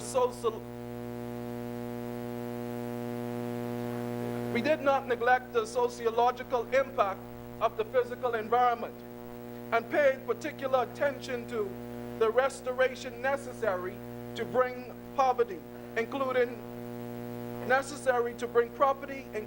homes and businesses within the zone, up to standard. There is a dire need for infrastructure development and a physical transformation. Property has fallen in disarray, largely due to constraints of financial nature. But alleviating the people of the burden of real property tax, like Ms. Rosali, who I mentioned earlier, along with the 2-year customs duty exemption on construction materials, can give property owners the ability to clean up, develop, and properly maintain their land. There's a wide range of possibilities for property owners. They may, for example, Mr. Speaker, choose to renovate older houses and earn income through rent. And this would give work to people in a variety of trades, from construction to plumbing, and provide more housing options for people in these areas. It is my hope that many of these jobs go to the people in our over-the-hill community, and that they make the conscious effort to work with one another, as they have always done, Mr. Speaker. This is what has kept the community alive: willingness to work together and the effort to make it possible. Mr. Speaker, it must be noted that this bill goes beyond economic empowerment. It is easily to overlook, but within its objectives is a focus on social empowerment and encouraging social responsibility. Businesses must have a corporate social responsibility statement to characterize their commitment to the community. They are called upon to be conscious of their societal impact. In a time and place where climate change is heavily affecting us, particularly during hurricane season, and is on track to having more devastating impact, barring urgent attention on our part. It is critical for businesses to be mindful of their environmental responsibility. And this, Mr. Speaker, must include passive, active responsibility. For example, not only must businesses look at the way they dispose of waste they produce, but find ways to reduce waste by making adjustments to their activities, materials, and means of production. The new businesses in Bain and Grantstown will be both implicitly and explicitly tied to the community, mindful of the existing relationships and protective of the physical and business environments. Mr. Speaker, this will have a ripple effect. The Bahamian people will recognize, acknowledge, and reward businesses that take their corporate social responsibility seriously. In the same way that the consumer makes the effort to patronize businesses that support particular cause and often exemplary customer service, they will patronize and promote those that lead in the way of addressing environmental and societal concerns, creating opportunities for young people and giving back to the community. The explicit requirements for businesses participating in the economic empowerment zone will be taken seriously, and these businesses will not be the only ones regarding corporate social responsibility with seriousness. This will set a precedent and eventually all businesses in the Bahamas will be forced to keep up. More ethical labor practice, donations to non-profit organizations, and greater participation in community and national events are sure to result from the passing of this bill. Mr. Speaker, the Economic Empowerment Zones Bill has been carefully drafted to ensure measures are in place to safeguard against fraud or any duplicitous acts intended to capitalize on the concessions limited to the defined area. It is explicitly stated, Mr. Speaker, that material, equipment, and vehicles imported with these benefits are to be used only in the zones and are not to be sold, given away, or exchange hands in any way without the express permission from the Minister of Finance. I make mention of this to mitigate the concerns of those who imagine, Mr. Speaker, scenarios in which government and the systems they use are hoodwinked. Due consideration has been given and measures implemented to prevent fraudulent gains. Those of whom this bill, Mr. Speaker, is intended to benefit deserves a fair shot without unscrupulous actions of some who seek to challenge the law. Mr. Speaker, entrepreneurship is a major economic driver. Entrepreneurs make investment, however small, in products and services in demand. They create jobs, train members of the workforce, and help to improve standards of living. With new and improved offerings, and entrepreneurial ventures often reach new markets and can create new wealth. New businesses, Mr. Speaker, bring healthy competition to the market, which gains customers greater choice and challenge other businesses in the market to keep up. Competition, Mr. Speaker, drives innovation, and innovation increases the standards of living. When there are more businesses offering the same or similar goods, it becomes more urgent to develop ideas, technology to improve those offerings, or to make productions more efficient with a view of lowering the cost. This then leads to an increase in productivity. More is produced with less resources, and the economy grows. Higher profits can result in the increase in wage, more hires, and greater investment. Mr. Speaker, we can use a lot more innovation in healthcare, innovation in agriculture, innovation in power supply, innovation in education, and innovation in national security. We are all open to better, more cost-effective ways of doing things. New businesses, through the competition they create in the market, bring about the kind of innovation. They are not only encourage it, but they also force it. Business owners must consider their position in the market and put significant thought and effort into offering more value at lower prices. Innovation, if it was not before, becomes necessary, and it is a major driver of economic growth. I speak of innovation to this extent, Mr. Speaker, in order to contextualize a vision. This vision of a Bean and Grants town that is the innovation hub of the Bahamas. Here we have a constituency populated by people who observe their surroundings, and people sharing those surroundings, notice issues and come up with solutions. Here, Mr. Speaker, we have people who have been saying for many, many years, if only I could, if I had, and if I ever managed to, and when I have, knowing the opportunity would come one day. Here we have people whose lives are often defined and sustained by making a way out of no way. Mr. Speaker, who are better innovators than those with little who make little work. Their time to shine is coming. They are now closer to starting small businesses, Mr. Speaker. The waived business license fee, the custom duties for small businesses are the removal of a major barrier for would-be entrepreneurs. And within the new environment we create through this bill, Mr. Speaker, there are fewer financial demands, and people with business ideas can now focus on acquiring capital.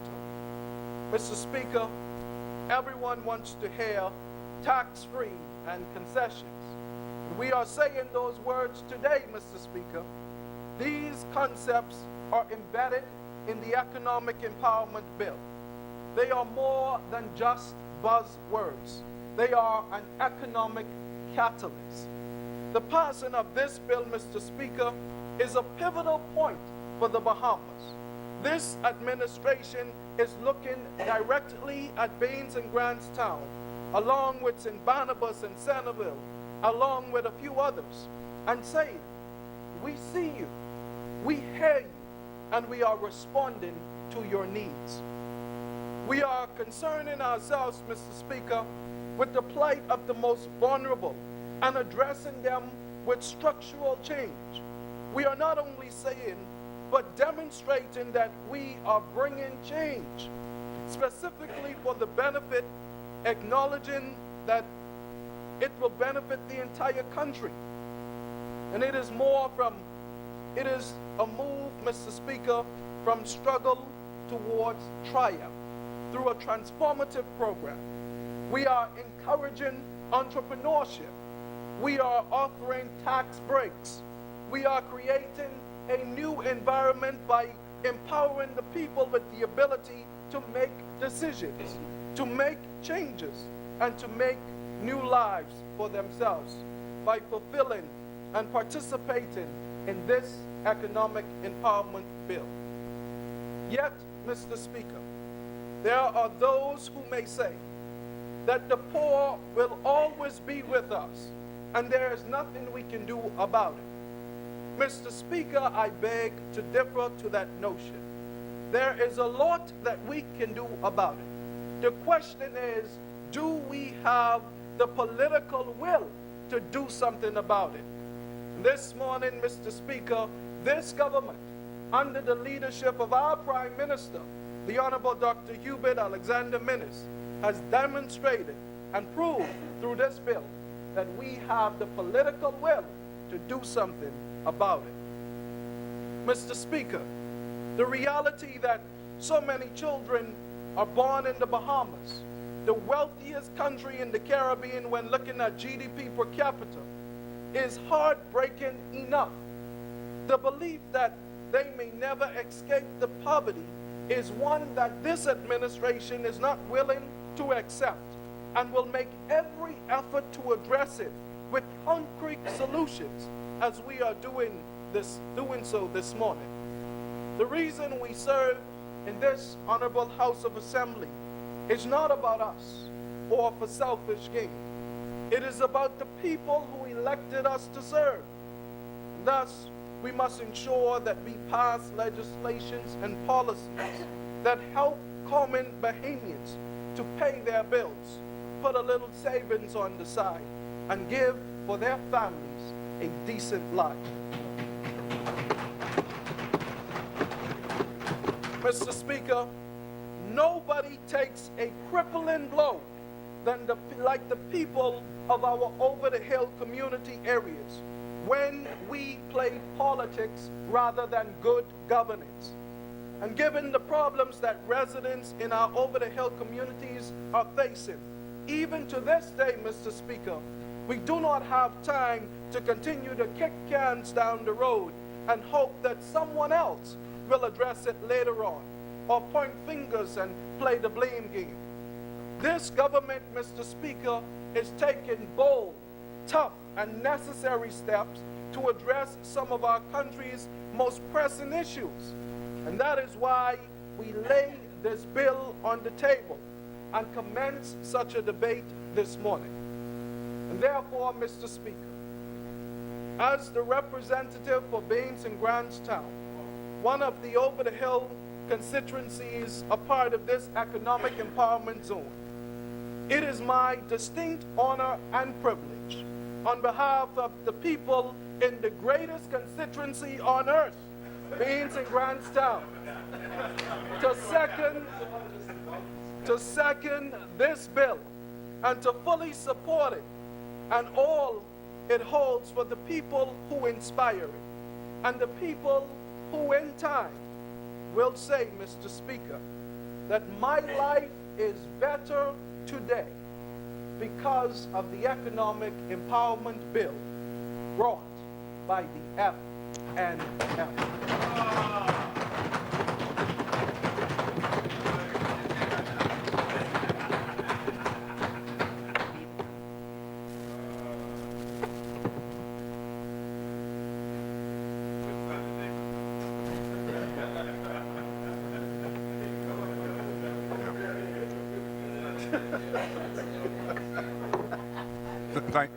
Thank you, honorable member.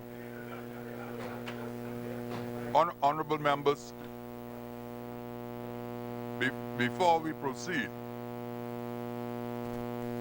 the chair is motivated to put up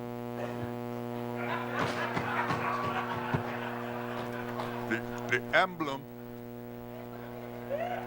of the constituency that I represent.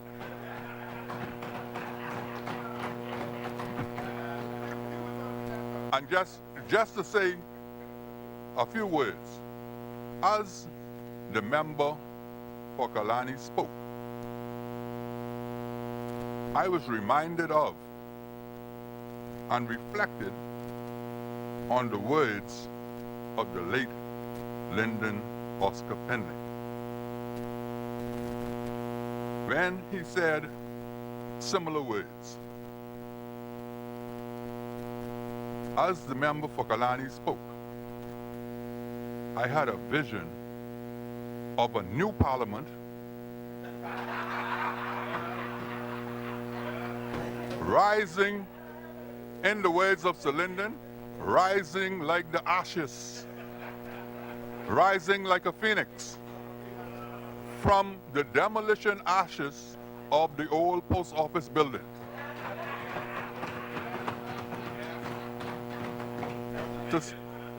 To see a new parliament not over the hill, but on top of the hill, overlooking the hill.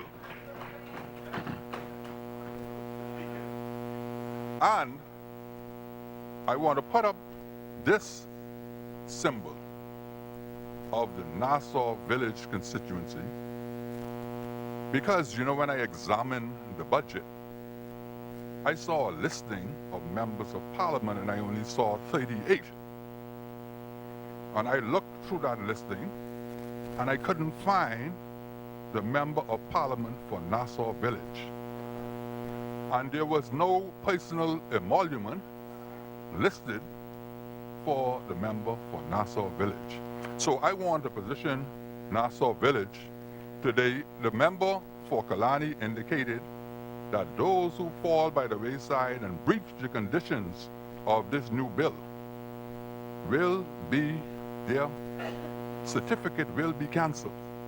So I'm positioning Nassau Village to be placed on the line for the new consideration for those areas that need this economic empowerment zone. And with those words, I would like to say it has been moved and seconded that the following bill be read for the second time and committed. A bill for an act to promote the redevelopment of communities of the Bahamas through the granting of certain exemptions and fiscal incentives for the renovation and restoration of property and the encouragement of businesses in the designated economic empowerment zone and for matters connected thereto. As many, the chair recognizes the honorable member for Angleton. Speaker, I want to begin by, first of all, expressing my profound disappointment that the Prime Minister, in his presentation, saturated his idea of the over-the-hill redevelopment with so much political vitriol. It was very disappointing, and I wasn't expecting it. And I want to say that to him, and also the efforts to rewrite history. We see that happening with a lot of steps being taken by this government. The Prime Minister talked about lard being delivered to his house in the 60s, but my recollection is that it was the United Bahamian Party that engaged in those types of strategies. The lard, the flour, the sugar, get on the mail, go to the islands.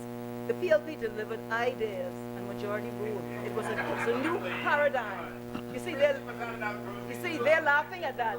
We're now saying the PLP did not deliver majority rule. We're in a dangerous state in this country. Mr. Speaker, I rise on behalf of the people of Engliston. I don't expect to be disturbed because I didn't disturb any speaker to contribute to this debate. And I'm sure the speaker will protect me. I rise on behalf of the people of Engliston to contribute to this debate. And I do so understanding today the many challenges faced by many people in the Engliston community. This is not secondhand. I know directly. Many people are unemployed or underemployed. Many people are on minimum wage. Almost everyone, every day, especially after the implementation of a harsh increase of value-added tax on almost everything consumed by our citizens, is experiencing a diminishing or non-existent consumption power in the marketplace. This will undoubtedly have an effect on the quality of life. More and more people are being pushed into horrendous poverty conditions, and there appears to be no relief in sight. For those who are particularly vulnerable, access to food and other assistance from the Department of Social Services is becoming more and more difficult. I've spoken about it in here before. It's becoming terrible. This is ironic, as increased taxation has placed increased burden on the struggling poor in our country. I had occasion to remark recently that this is the worst I have ever seen it at the department. The effect of policies implemented by this government has made it very difficult for hurting and suffering people to obtain help. It is inhumane and it is indecent. This government seems to have no sleepless night knowing that human beings in desperate need of food are being pushed to the curb almost like animals. I speak from direct knowledge. It is a disgrace to our country and to our history. I do not want anyone, Mr. Speaker, singing a lullaby in this parliament when they know that our critical safety net is filled with holes and people are falling through mercilessly. It seems clear that there is no real commitment by this government to implement an effective safety net, and this previously indispensable component of our national life and our ethical standing as a people has been virtually abandoned by this administration. Speaker, no matter what is said in this debate, we know from this terrible state of affairs alone, from this alone, that there is no true commitment to the poor in this country. I don't care what you hear in here today, Mr. Speaker. I want to urge the Prime Minister, who assures us over and over of his compassionate connection to the poor, to immediately reverse the policy of abandonment of suffering people. Stop enabling social workers to turn people away who seek assistance. Stop compelling social workers to, instead of extending assistance to people who come to their door, stop sending them away to Great Commissions and Salvation Army. Respect the dignity of our people, Mr. Speaker. Speaker, I cannot participate in a debate that speaks to alleviation of poverty and the sustainable development goals without exposing what is happening in our institutions created to help vulnerable people and the effect this is having on suffering in our country. Yes. I cannot hear a government, I can't hear you, that speaks to its nice project, its over-the-hill project, when this is happening unabated under our noses. Speaker, I note in the Prime Minister's recent speech at the United Nations, he spoke of this over-the-hill policy initiative as being in fulfillment of the Sustainable Development Goals, the SDGs. Well, these goals, which the Prime Minister expressed our nation's commitment to, include the primary objective of eliminating poverty in all its forms everywhere, including the commitment to implement nationally appropriate, and this is their words of the SDG, nationally appropriate social protection systems and measures for all to achieve substantial coverage of the poor and the vulnerable. The second stated goal of the SDGs is to end hunger. When the Prime Minister spoke to the United Nations last week of these lofty commitments, his own people were being turned away from help in dealing with hunger in this country, Mr. Speaker. I speak from direct experience and direct knowledge. I call on the Prime Minister to commit this in this Parliament today to immediately guaranteeing this objective is upheld through the Department of Social Services. He may not know that people's cards for food assistance were expired months ago, and many requests for interim assistance have been refused. This must be immediately rectified. Our brothers and sisters who make their way to these centers should not be rejected in this manner, Mr. Speaker. This is my first observation in this debate. The government must bolster its response to hunger and suffering through its primary agency, the Department of Social Services. As it relates to the bill before us today, Mr. Speaker, my second observation in this debate is that this localized initiative will not impact Engliston at all. We've heard the promise of down the road through the corner, but it's not going to impact Engliston. Indeed, Engliston has been excluded from all of the valuable concessions, incentives, even though it is separated by a mere, I think it's 30 feet road between Centerville and Engliston. And even though the demographics of the area targeted by this bill are similar to that of Engliston, and the chronic issues and serious challenges are identical, we are being told that Engliston will be given similar concessions in some future phase. The rationale for this is not clear, and it brings into question a policy which seeks to achieve the SDGs in this, quote, localized fashion. By their very nature, these goals are intended to advance a collective people, and to implement these strategies in this marginalized way does not support the global objectives. My third observation is that these localized initiatives will no doubt predominantly favor the business community. In that case, it is ironic that in touting the desired goals of sustainable development, the first substantive step is to favor the business class. We know, or should know, that these communities are called depressed for a reason. It means people are economically challenged, and this challenge creates other multiple challenges. It's the domino effect that in the poverty situation. In such circumstances, it seems to me that many or most residents will not be able to access these incentives. They will not have the capacity to do so.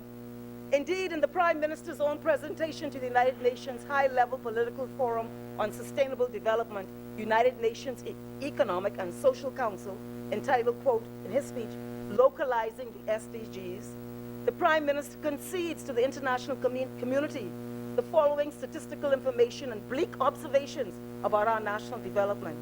1, 12.5% of our population resides in poverty. 2, economic opportunities and sound infrastructure are unevenly distributed. 3, youth unemployment rates are consistently high. 4, there are too many persons without access to clean water piped to their homes. 5, many face poor educational and health outcomes. In respect of the over-the-hill communities specifically, the Prime Minister in his speech to the UN describes much of the population that's the subject of this bill as living in, quote, and I'm quoting the Prime Minister's words, dilapidated housing, struggling infrastructure. He told the UN that the over-the-hill is, quote, a community where high levels of poverty, unemployment, crime, and environmental degradation have become too rampant. These are his words. He advised, and I quote, that water and sanitation are also challenges. Water is a challenge in these communities.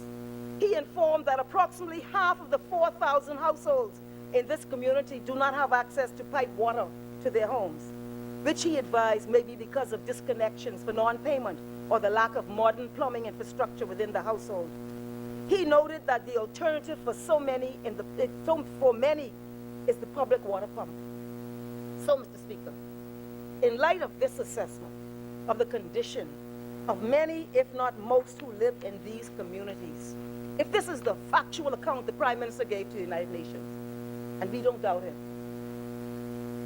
how are the people in this community expected to take advantage of the generous concessions of this bill? Who will have the capital or other resources to invest in infrastructural redevelopment? You ain't got no water, you're struggling, you're out of work, you're in dilapidated housing. So now, who will have the capital or other resources to invest in infrastructural redevelopment or new construction?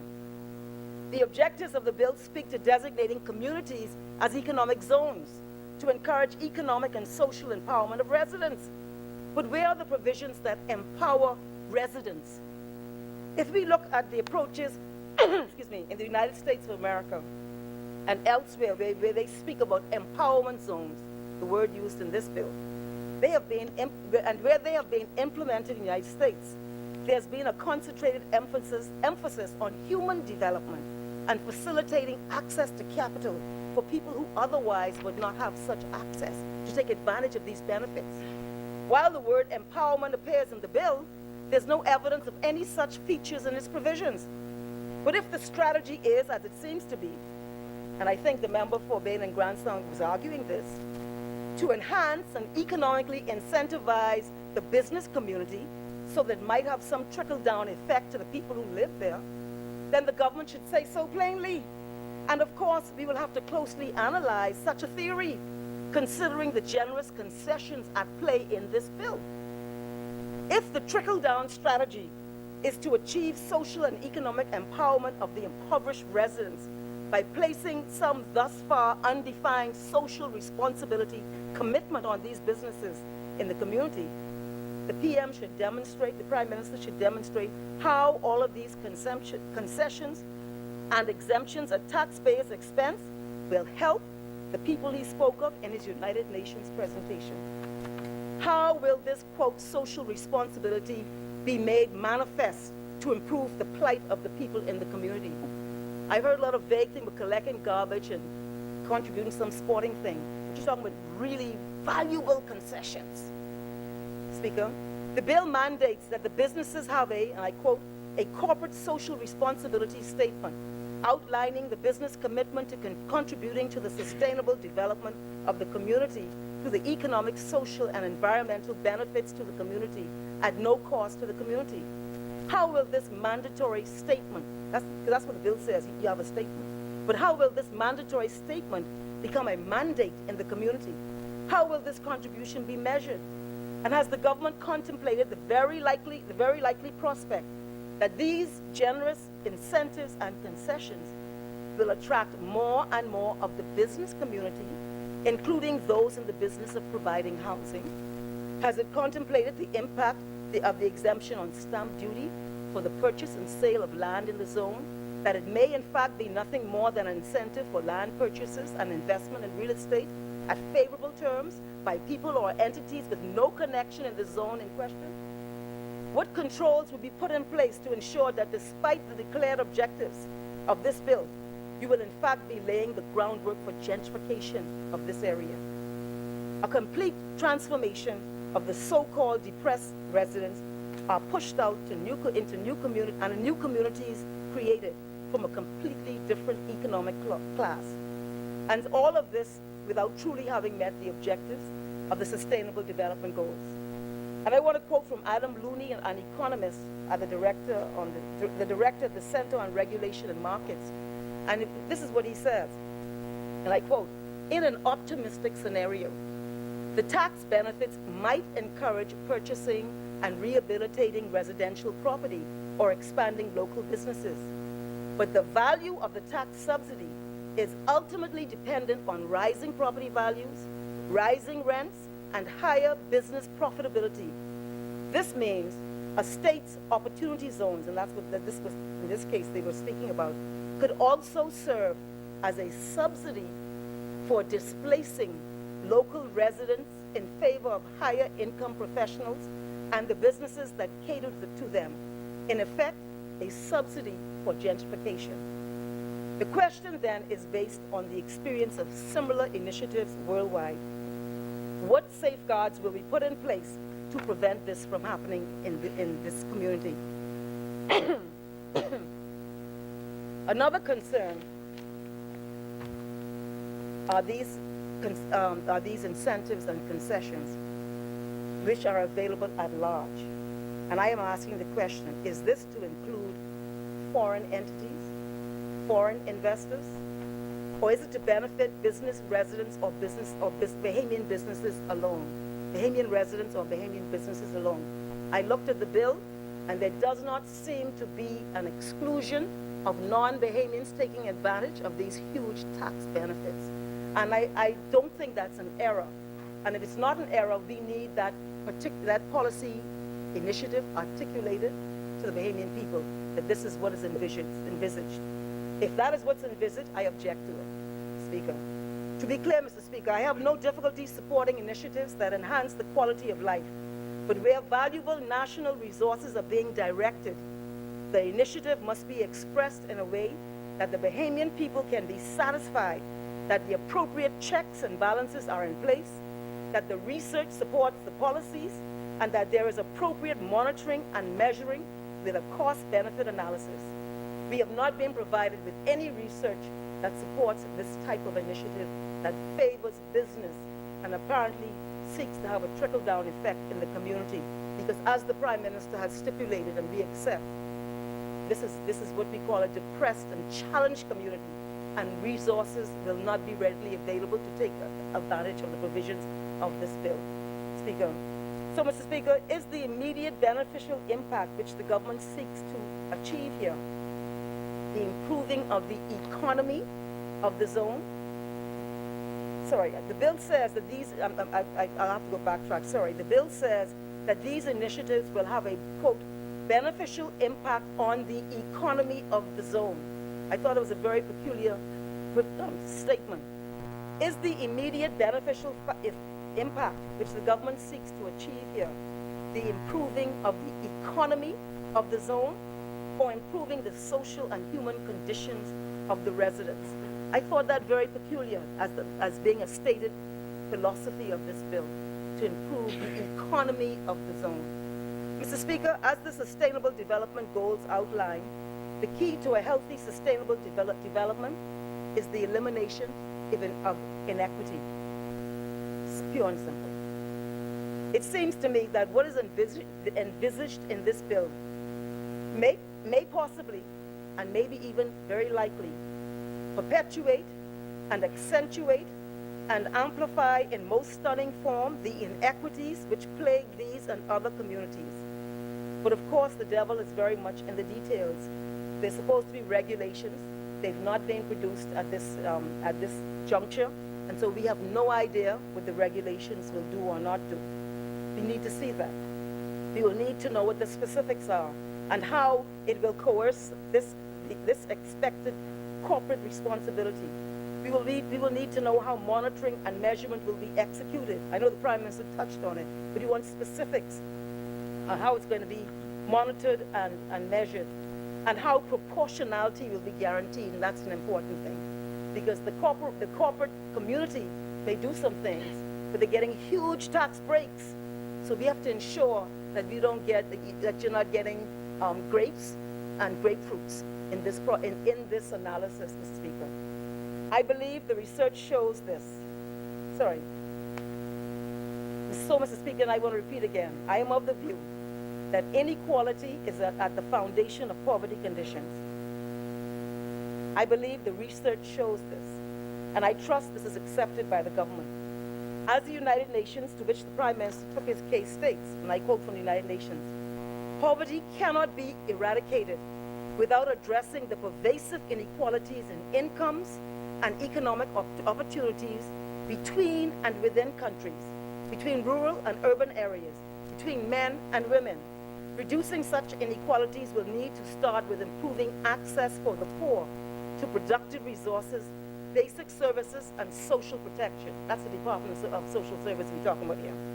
It seems to me that a real commitment to realizing the Sustainable Development Goals will not and cannot be achieved by this localized approach, because the very nature of these objectives objectives meaning the Sustainable Development Goals, it anticipates a global and even application which will result in a national impact. This is particularly important for developing nation states such as ours. And when you look at the 17 Sustainable Development Goals, which have been agreed to by states globally throughout the world, 1 is no poverty. Goal 2 is zero hunger. Goal 3, good health and well-being. Goal 4, quality education. Goal 5, gender equality. Goal 6, clean water and sanitation.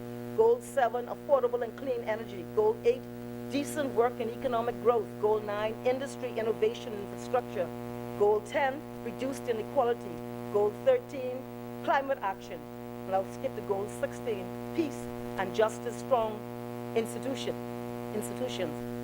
So, Mr. Speaker, when we look at this agenda and these goals and their ultimate objective to improve the human condition and provide the environment that will allow our people to flourish, we cannot have a discussion of poverty alleviation without speaking in this debate to inequality, without speaking as to what measures and reforms will be brought to our educational system. Yes, the Prime Minister said, but today, the free BTVI and free university farmers, everybody knows that ain't what you're saying it is. You know, and you're using the line qualified. And so we know that that means it's not attainable for many people, Mr. Speaker. So it's not what you are suggesting. And furthermore, it's the 5 BGCSEs. Could you stop the clock, please? Could you stop the clock, please? Just walk in the COB and Could you stop the clock, please? Because Speaker is not Honorable protecting members. and required protection. Yes, it does. Honorable member. Thank you, Speaker. Speaker, I'd appreciate if I know you would not have allowed me to interrupt in the way in which others are doing, and I'd appreciate you protect me on behalf of the people that listen, Speaker. I think there's a rule that allows for that. It's not allowed that members should interrupt someone speaking. Honorable member, I protect you like Thank I you, protect Speaker. all other members. Thank you, Speaker. I appreciate that. I'll remember that as we go through in this debate. So, Speaker, we know that people who attend University of Bahamas, they know what's going on the ground. They know. So you could say what you want on here, Speaker. We cannot speak of poverty alleviation without speaking to the abysmal state of our healthcare system, our dire health status as a people. How will we assure the fundamental right to healthcare, especially for those who cannot afford it? And how will we assure achievement that will be achieved through universal health coverage and access to quality essential healthcare services and access to safe, effective, quality, and affordable essential medicines and vaccines for all? These are the things the Sustainable Development Goals anticipate.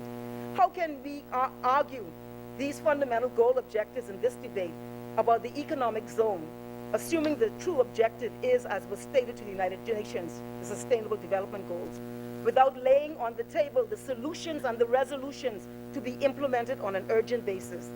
We cannot speak to alleviation of poverty without speaking to how poor people can access decent housing, which is adequate, safe, and affordable. And I'm not speaking about the $30,000 lots or less. We cannot speak to alleviation of poverty unless we hear articulated the long overdue plan to provide access to safe, affordable, and sustainable transport systems. And, you know, we have a pilot project that when I left office a year and almost a half ago, that was ready to roll, and we've not yet seen it. But public transport is critical to poor people in our country, Mr. Speaker. And the report, page 9, that was laid by on page 9, speaks about people with disabilities, the importance of transport and housing people with disabilities, Mr. Speaker. And we know that we are told that disability can cause poverty by preventing the full participation of persons with disabilities in the economic and social life of their communities. And so we have to be speaking to these issues. We cannot come with this project and then go to the United Nations and say we are advancing the cause of the Sustainable Development Goals and stipulate this project as being the answer to it and describing it as localized, Mr. Speaker. Speaker, inequality is the basis of poverty. I've said it again before, I'll say it again. And so we need to advance the cause of gender equality.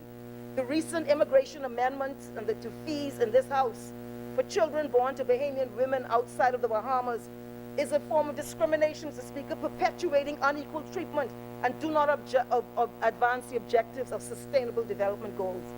In advancing a fight against poverty, we must protect our indigenous labor force. That requires a discussion on the level of the minimum wage and the fierce competition Bahamians face for work in their own country. most recently exacerbated by this government introduction of the Commercial Enterprises Bill.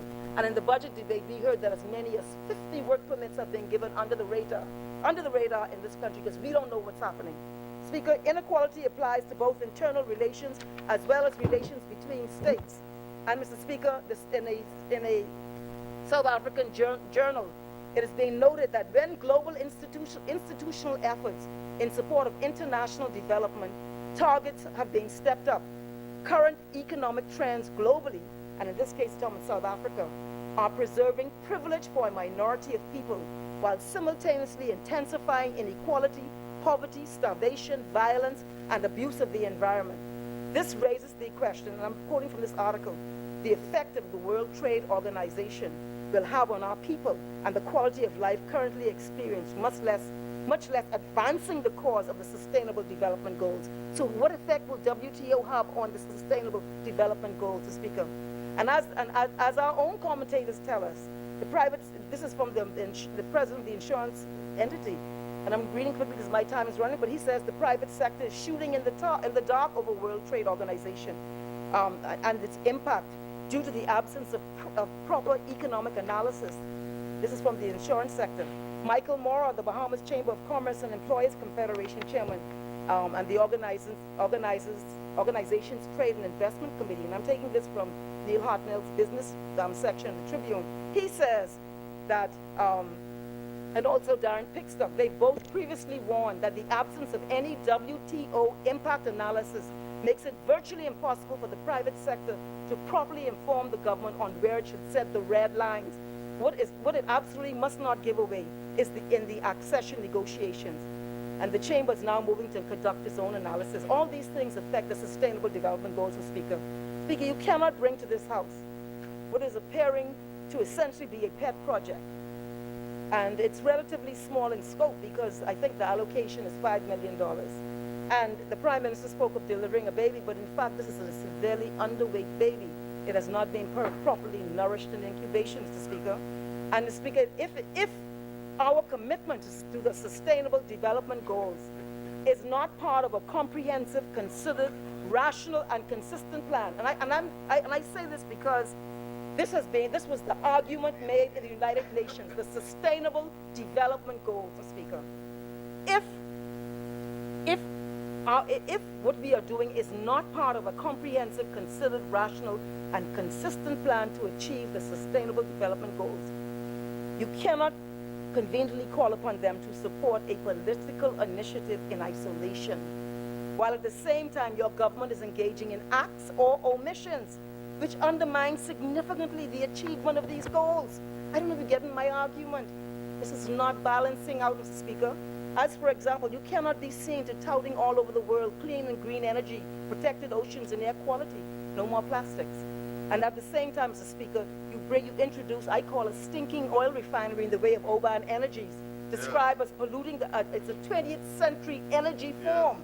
It's an 20th century, no one's doing oil refineries, and definitely not the direction the world is going in, and not consistent with the Sustainable Development Goals. And I end, Mr. Speaker, by saying that we cannot alleviate or eradicate poverty without redressing inequalities in our national life. We must have ingenuity and courage to reform our land law and repeal the International Persons Land Holding Act and put in place protections of land for generations yet unborn, as does almost every country on this planet. We're one of the few countries that use land as a commodity for international sales, Speaker. Speaker, I support true and enlightened policies to attain the necessary and noble objectives of the Sustainable Development Goals. But we must be seen to be very serious, and I mean deeply serious, in our embark on this and building a more just, fair, decent society for our people, Mr. Speaker. We will support this legislation because it's the government's initiative, but we object to our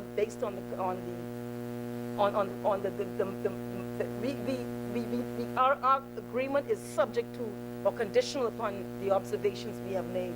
But I want to end by saying, Speaker, we support the Sustainable Development Goals in doing away with inequality in our country, alleviating poverty, doing away with gender inequality, and giving rights to more rights and facilitation to the disabled, and building a more just and fair country.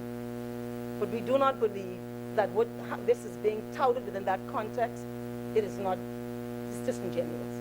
And I want to end by urging, Mr. Speaker, the Prime Minister to assist the people who go to the Department of Social Services who are in need, food, to not be turned away. It is utterly disgraceful what is happening. Thank you, Mr. Speaker. Thank you, Honorable Member. The chair recognizes the Honorable Member for Seabreeze. Thank you, Mr. Speaker. Mr. Speaker, just having recently having been reassigned to the Ministry of Youth, Sports and Culture, Mr. Speaker, and seeing the absence of my colleagues of social services, Mr. Speaker, I just think it's very, very important I didn't want to object the good member, but Mr. Speaker, unless the good member from Angliston can substantiate her claims that the good officers of social services have been sending clients other places for assistance, Mr. Speaker, unless she can substantiate, I am asking for your covering, Mr. Speaker, for the officers of the public service, Mr. Speaker, that she either withdraws or cease and desist from unsubstantiated claims in this honorable place that can bring that office into disrepute. It is wrong, it is misleading, it is disingenuous. And Mr. Speaker, I did and do expect more from the honorable member. Member for Seabreeze, Speaker. And first of all, Honorable Member. Yes, Mr. Speaker, I'm not withdrawing anything. Honorable Member. Yes, You have not even been recognized. Oh, sorry, no problem. The chair recognizes the Honorable Thank you, Member Speaker. for Angliston. Thank you. I think that the last comment was very provocative about expecting more of Mr. Speaker. Mr. Speaker, when I speak in this Parliament, this is my 17th year, I don't say things lightly. I speak from direct knowledge on that point. I've raised it before in here, and the member denied it at that time. And I've told her privately what the facts are. This is not an assault on the Department of Social Services, because I know the social workers. I've been in representation, as I said, for 17 years, and have long-standing relations on behalf with clients, with constituents on issues that they face in social services. They are hardworking, compassionate individuals. I'm not talking about social workers. I'm talking about the policy of this government, maybe more specifically the former minister. And that is what I'm speaking to the Speaker, because this is the first time that I have seen people facing the challenges and the hardship they're facing, Speaker. Speaker, the cards, yes. Honorable Member. Yeah, you're new. Honorable Member. And Speaker, let me just say, Honorable Member. Obviously, please. The objection by yes, the member for Seabreeze was to whether or not you are able to substantiate. Yes, I'm substantiating. I'm personal knowledge. No. Personal knowledge. No. I, Speaker, personal knowledge. Speaker. Do you have evidence Sorry? of what your allegations Speaker. to substantiate? Speaker, as it? an honorable member of this House, I am telling you, Mr. Speaker, as an honorable member, that the social workers, and I don't want to be specific because I don't know, because no. Honorable member, Speaker, honorable member, Speaker, honorable member. they are turning people to Honorable member. No, yes. Honorable member. No, Speaker, I'm not withdrawing. The chair, People the on the honorable ground, member, Speaker. you are asking for the protection of the chair. Oh, no, you know. You cannot get the protection of You the want chair. to give it to me now? I Resume- wanted it when I was speaking, Mr. Speaker. Resume your seat, You please. give it to me now? The chair is speaking.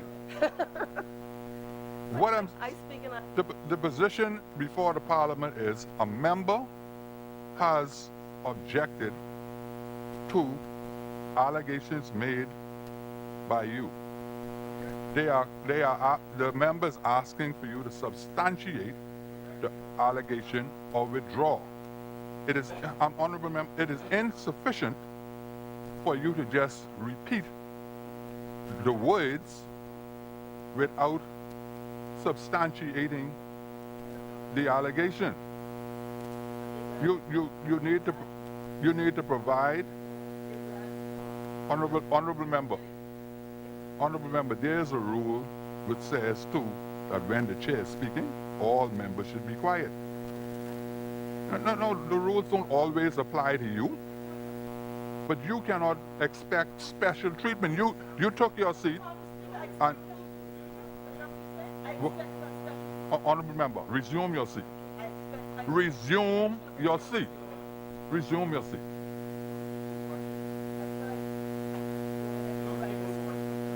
The position of the chair is that either honorable members, the chair is speaking. This is the position of the chair. An allegation was made, and a member challenged that allegation and requested that the allegations be substantiated evidentially. Your failure, hold on, if you fail to substantiate the allegation, you would be required to withdraw it, or the chair would take the position to have it expunged from the record. It is simple as that, and that is applicable to all members, not specifically to you. The chair recognizes the honorable member for Cat Island, Rumpke, and San Salvador. Thank you, Mr. Speaker. Speaker, we are not to, and we have to, the Speaker, if an honorable member says that she has personal and direct information about a matter, that's sufficient proof. In which forum? In this forum. In this forum. Might I clarify? Yes, continue. Mr. Speaker, listen, I don't want to get into legal arguments of what is hearsay or not hearsay. I don't need to get into that. What I'm saying, Mr. Speaker, is this. If I, as a member of this chamber, call a ministry and I'm informed of facts, and I said this is what I heard from a member, and I speak to this, do you want me to call? We cannot call public servants to give evidence before you. What should happen, Mr. Speaker, is having heard what the member says as her direct information, the member could go and then say that I have inquired into what you have said, and these are my findings. This is what she said, and speaking, and that is where, but speaking, you cannot have, otherwise you make it challenging for debate, and for us to raise matters that we need clarified. Right? You know, because I can speak to the fact that persons have come and sat in my office to tell me what is happening at the social services. I try to sort it out directly, but there is a challenge. There's a challenge with persons receiving food. And Mr. Speaker, you're in Nassau Village. Speak to some of your constituents, because at least 3 of them spoke to me about what's happening. Check what's happening in your constituency. Ask them what happens to them when they go, because it's widespread. So when you call upon a member to substantiate, just be careful where we are carrying this word. It cannot be that so narrowly interpreted that a member cannot come and say, of my own volition, I spoke directly to a matter, because and she kept saying, Mr. Speaker, during her contribution that I know of it personally and directly. And I think that's sufficient. We have to accept the honorable, because we are all honorable. Now, what I would do is go and then double check. Honorable member. Honorable member. Just a moment. Let me just make my final observation and conclusion on this matter. The honorable member for Cat Island, I accept the argument that you are putting forward. However, that argument is a double-edged sword.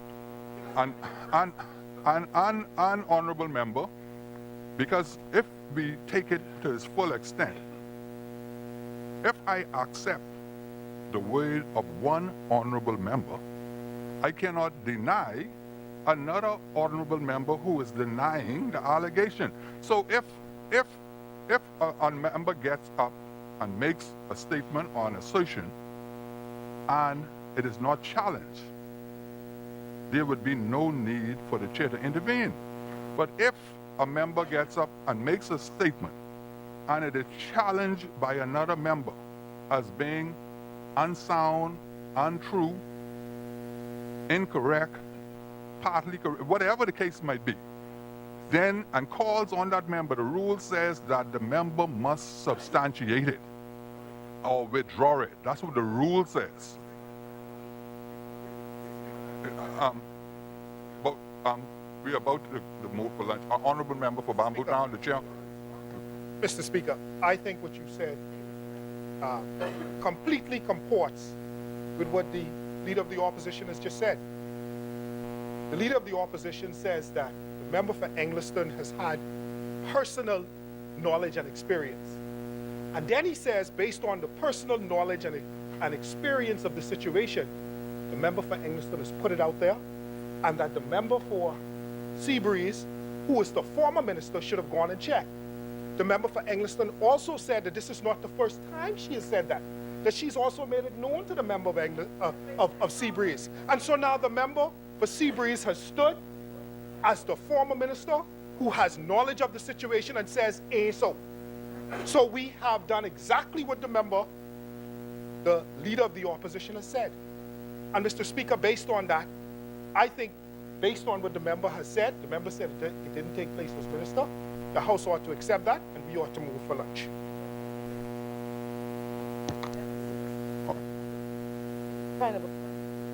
Honorable member, there you go again. You're not even recognized by the chair and you're speaking. You don't want to be. Speaker, that's all. Honorable member, resume your seat. We're going to proceed. Is there a motion? Chair recognizes the honorable member for Bamboo Town. Mr. Speaker, I do want the fact that the former minister, in her capacity as such, had spoken to the issue. The rules of the House are clear in that regard, Mr. Speaker, and I want that to be the issue that's on the. I want that to be, Mr. Speaker, the issue on the table. And so, Mr. Speaker, it hasn't. You, honorable member, are you requesting that this matter be dealt with before we break for lunch? Please, so that we can. Okay. Honorable members, this is the position of the chair. The member for Angaston has made certain allegations. Those allegations have been challenged by the member for Seabreeze. The rules are clear. If a member objects to a statement of another member and denies the allegations being made and calls on that member to substantiate the allegations, the member making the allegations or assertions must substantiate it or withdraw it. If a member refuses to withdraw the statement, then the chair has the discretion to intervene and expunge the statement from the record. So, the chair now calls on the member for Angaston to either substantiate or withdraw the allegations. Yeah.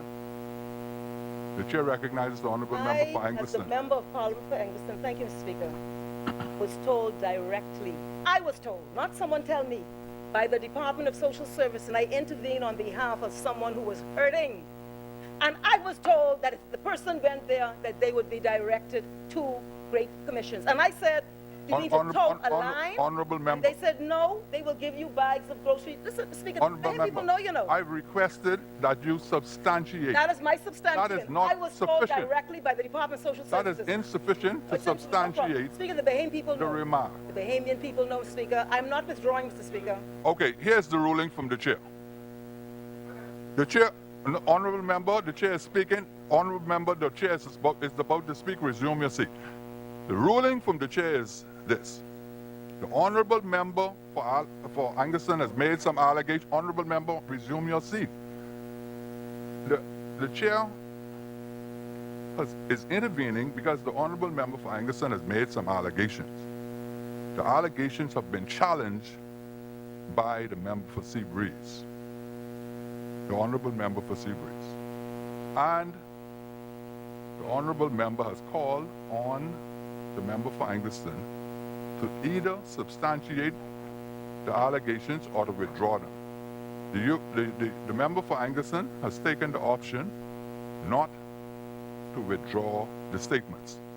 So the ruling of the chair is that all statements made by the member for Angleston with respect to members of the Department of Social Services redirecting members of the public who seek relief from the Department of Social Services to other institutions is hereby expunged from the record.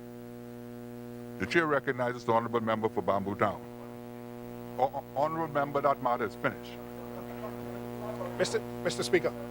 The chair recognizes the honorable member for Bamboo Town. Mr. Speaker. The chair recognizes the honorable member for Bamboo Town. Mr. Speaker, I do now move that the House suspends until 3 p.m. It has been moved and seconded that the business of this House do now suspend until 3 p.m. this afternoon. As many as are in favor will remain seated. Those who oppose will stand. The business of this House stands suspended until 3 p.m. this afternoon.